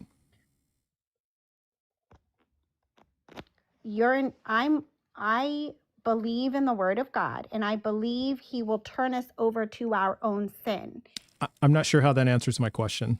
This is God's will, Well, right? maybe you don't understand what I'm saying. But No, what you're seeing I'm not. and I'm seeing It's not relevant are to the what I'm same asking. words, So what I'm but the asking you, hey, interpretation is stop. different. Let's answer my question. This is God's will, correct? Yes or no?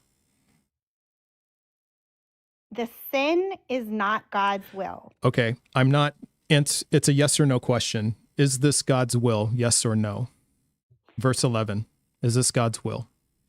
I don't believe that it is God's will at any time. It's not for God's any of us will to when it sin. says, I will take your wives before your eyes. Who is the I in this sentence? Who is I? You and I both understand what the word "I" means. Okay, well, So let us know. Tell us. I'm Because not you're saying this isn't God's questioning will, your but it says, intelligence on a I will. simple Yeah. word. I'm Okay. simply saying that you've made it clear what your interpretation Okay. is. I So already, then I need to hear a without yes or you, no. I need to hear a yes or no. Is this God's will? Yes or no? I already said I don't believe that God's will is sin. I already said that. I didn't ask you that question. You're answering a question I'm That's not what you asking. said. No, it's not what I said. I asked You you. said, "Is that His will?" I just And asked I you said just that now. That is not His will. I'm looking at verse 11. So who said this? Thus says the Lord, I will raise up trouble against you from within your own house, and I will take your wives before your eyes and give them to your neighbor, and he shall lie with your wives in broad daylight. Are you telling me this is not God's will? That it is I didn't- not God's will. It to is not God's sin, will when it says, for I us will to take your sin, wives before. I'm not but He asking is if not whether or not it's stopped sin. from it. You have to listen to my words. It's Mama Bear. You're not listening to my words. My I did question to hear you is, You're okay, not accepting my response. That because doesn't mean it's I not didn't hear answering my you. question. You're dodging my question. You're a dishonest Christian. So I'm not letting you out of No, this I'm being corner completely until honest with you're you. not being completely honest. You're a liar because I'm Just asking because I don't you. agree with you doesn't make me I a am liar. I did not ask you whether or not this was sin. I asked you whether or not this was God's will. Please read verse 11 and answer the question. Is this God's will? Yes or no? So I am reading the verse. You have it on the screen. That's Is not questionable. That doesn't make me a will? liar. Is it What I God's am will? saying Yes or is no? that, but didn't I already say that sin is not God's will, but He's not stopped from it? I did not Didn't I ask say whether that or not already? it was sin or if sin was God's will. I asked you if verse 11 So is if God's those words will. are describing sin, right? Those words are I describing didn't say a that. sinful act. Well, those are your And words, I said not that mine. it's not God's will, but He is not stopped from it, and He will turn you over to your sin if that's what you seek, if that's what you desire. So what does the word I He's not will? going to force us or bind us to What's His love. happening He's not going to- to force us because that's not love. What He does will happening feed- to ooh, the crash out's coming, everybody. It says here, I will take your wives. You're saying that's not God's will. You are asking me, and I'm continuously repeating to you. God is righteous and just in all that This He is has done denial. from before to now. I'm not in denial. You just don't accept what I've explained to you. No, And it's not that's making okay. sense. It's like It's not it's like me asking you can't what's 2 force you plus to 2, and you're understand. saying red. That's how this is No, going, and that's you nonsense. want me to agree with you, and I I'm don't. not asking you to agree with me. I'm asking you, is this God's will? Yes or no? I just need a yes or no answer. You're not giving me a yes or no answer, and that's why it is a dishonest. This is a dishonest conversation. Because I'm not saying what you want me to say. No, doesn't make me you're not dishonest. answering the question I did, that's what makes fully. it dishonest. No, you're not answering the question. You're answering what you want to say. I'm asking No, I you, is fully this answered the question. is this God's will? And you're saying God doesn't something about sin. That's not what I asked. I asked you, is this God's will? I will take your wives. No, Is that you're God's asking will? me to repeat what you're saying. That's I'm not what I God. said. I said, I'm not is gonna this repeat your is words, this but I will God's will? respond to Yes what you or no? said. Is this God's will? Okay, everybody, this will be clipped, so don't forget that. But this specifically says, I'm asking you, I will take your wives. Is that statement God's will? Yes or no? That's all I need from you. I don't question God's will. So And I also do you not, said are you not aware of God's that I will? Do you don't not know what God's will believe the is? interpretation that God's will is for us to sin is And that's accurate. not what I'm I don't agree okay. with that. I'm not asking, I I'm not believe saying anything about that. I'm saying that is I will what you said. That's not what I said. I asked you, is this God's will? That's what I said. Where are you getting about a sin? Okay, I never is said the what words God's sin. will? I will Is take what your God's wives. will? The statement, I will take your wives, that it says in verse 11, is that God's will? Yes or no? Is it God's will to what? What is The your question statement, about this verse? You're the the, one who the is statement, on the I platform. will take your wives. That's the statement. I will take your wives. Is that God's will? I don't need to break apart scripture. I understand the verse. Okay, you're You are dodging making a that's point. another dodge. That's another dodge. I'm just going to keep asking No, until the time I is am up. going to We have respond 50 seconds. correctly. I will take your wives. Is that God's will? Yes or no? Is that what you believe? That's not what I asked. I will take your wives. Is that is that God's will? Yes or no?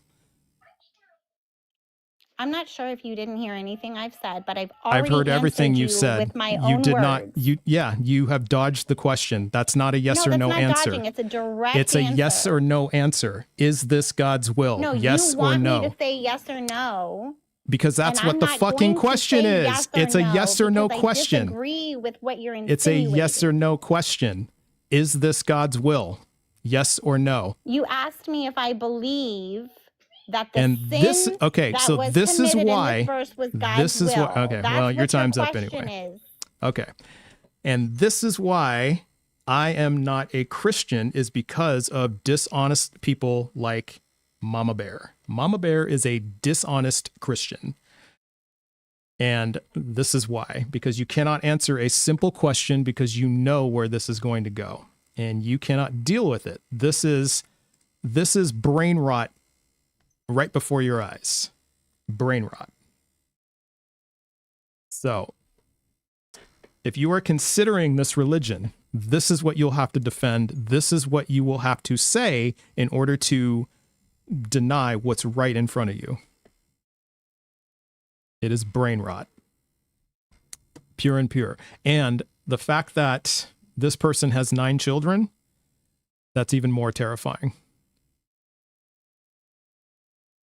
It's absolutely terrifying. So I weep for those children. That's all I got to say about that. Wow, that was disturbing. That was very frightening. It was horrifying. Horrifyingly disturbing.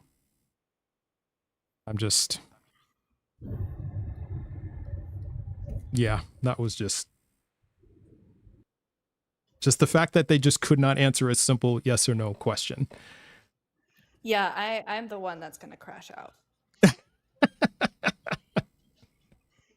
That was absolutely wild. You know what is yeah. Well, you saw me. I dropped an F-bomb. That was Yep. Yeah. Let your yes be yes and your no be no. Yeah. She will not answer because she knows what's the real answer. So if you just shield your eyes from it, nope. God doesn't command sin. Well, it's right there, right in front of you.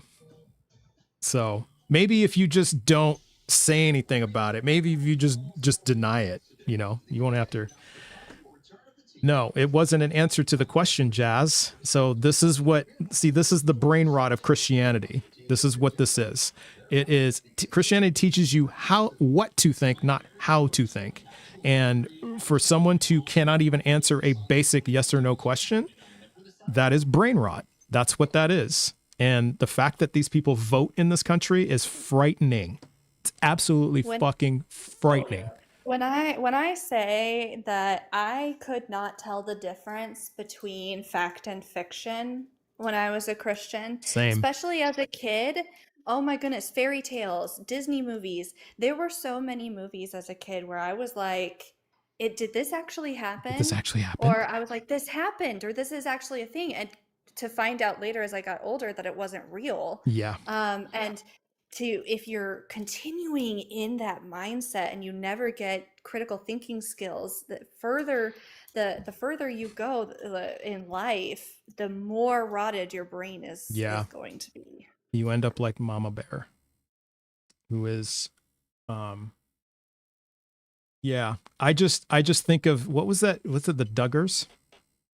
That show? Oh my God. Yes. That's what came to mind. And the fact that if you just read the news lately, they're just, it's awful. Yeah. It is. And it's just awful. So, I need a palate cleanse. Yeah, and it's all from brain rot. Peg is the perfect palate cleanse. Hello, Peg. Yes, Peg is. Hi, Peg. Hi. Yes, it is. Peg is a wonderful palate cleanse. Peg certainly is. And so if there are any other mods in the TikTok chat, because I've got like 239 people here, so I can't see everybody, please request up so I can bring you up. Because I want to make sure that our community showers some love and affection on you and gives you W's and all that good stuff. So there's Peg. Hi, Peg. The ultimate palate cleanse. How are you, Peg? And soy Peg sauce. Actually speaks on panel. Oh, that's true. That's true. Peg doesn't speak, and that's okay. But we know Peg is around because if we hear like cooking noises, then we know that Peg's doing their thing. So Peg is the best. Yes. If someone absolutely. is suddenly mocking me mercilessly in chat, Peg's around. Exactly. So, and we have soy sauce here. So. That was one time. Yeah, that was one time. and they'll never let you forget it. Peg always cooking, exactly. So this is the mod squad. They are awesome. They are amazing. So if you got any coins left in your pockets, please spare a coin, because they all deserve one. And it's my way of giving them thanks and gratitude, because without them, I would just be completely like rudderless and just like puttering around and not really, have no direction to this live. So they are the stability. They are like the pillars of this live, So I am agnostic on free will. So, but I can get into it another day because I do have to go soon. So, but aren't they amazing? Look at this lineup. Look at these fine people, these fine human beings. Aren't they magnificent? I think they are. And so I'm just grateful that they are here and around. So, so tomorrow, stay tuned, because yes, we are indeed going to have a political live.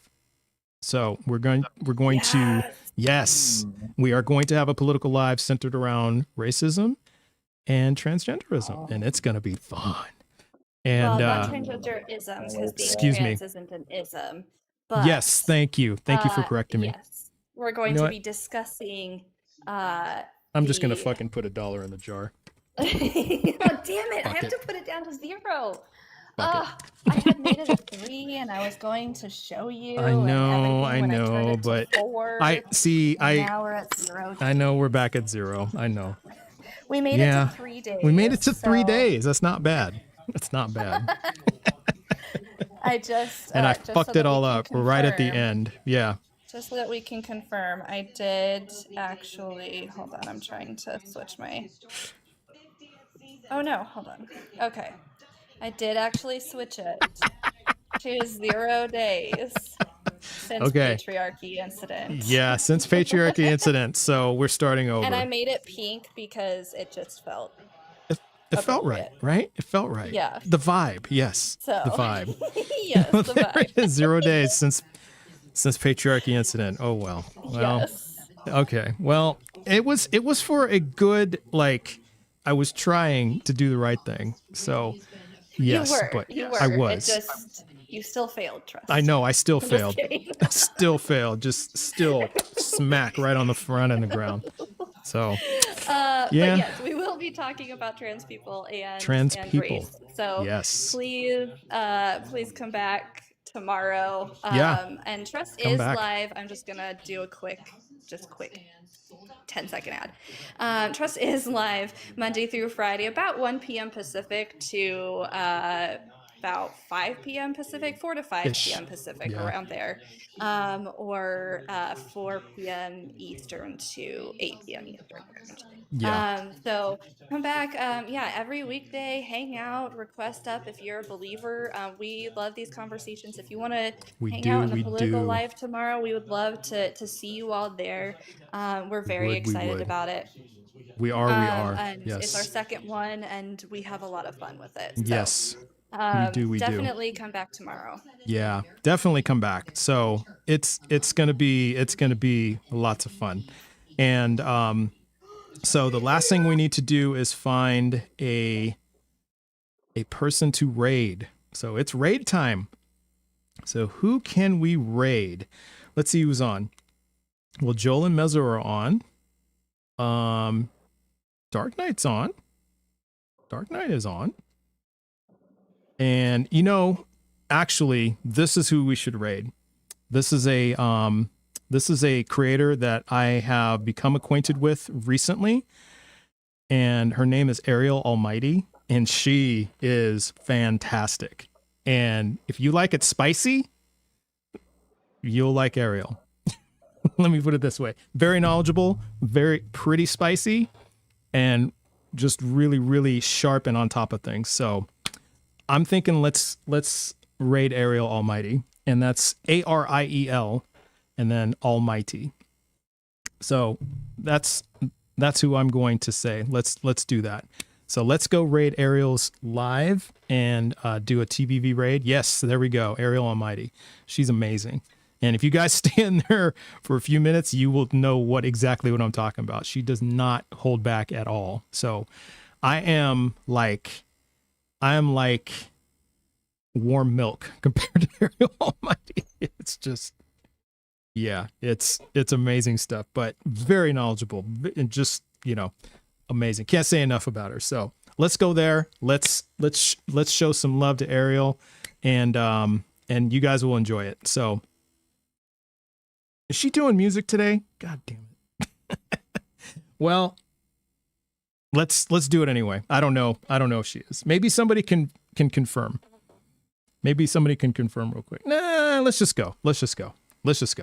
So, okay. So we're going to raid Ariel, and everyone enjoy the rest of your hump day. This was a lot of fun, but we will see you tomorrow for the political live. That's going to be fun. So we'll see you guys tomorrow. Have a great rest of your evening, and bye. You too, Trust. Have a good night.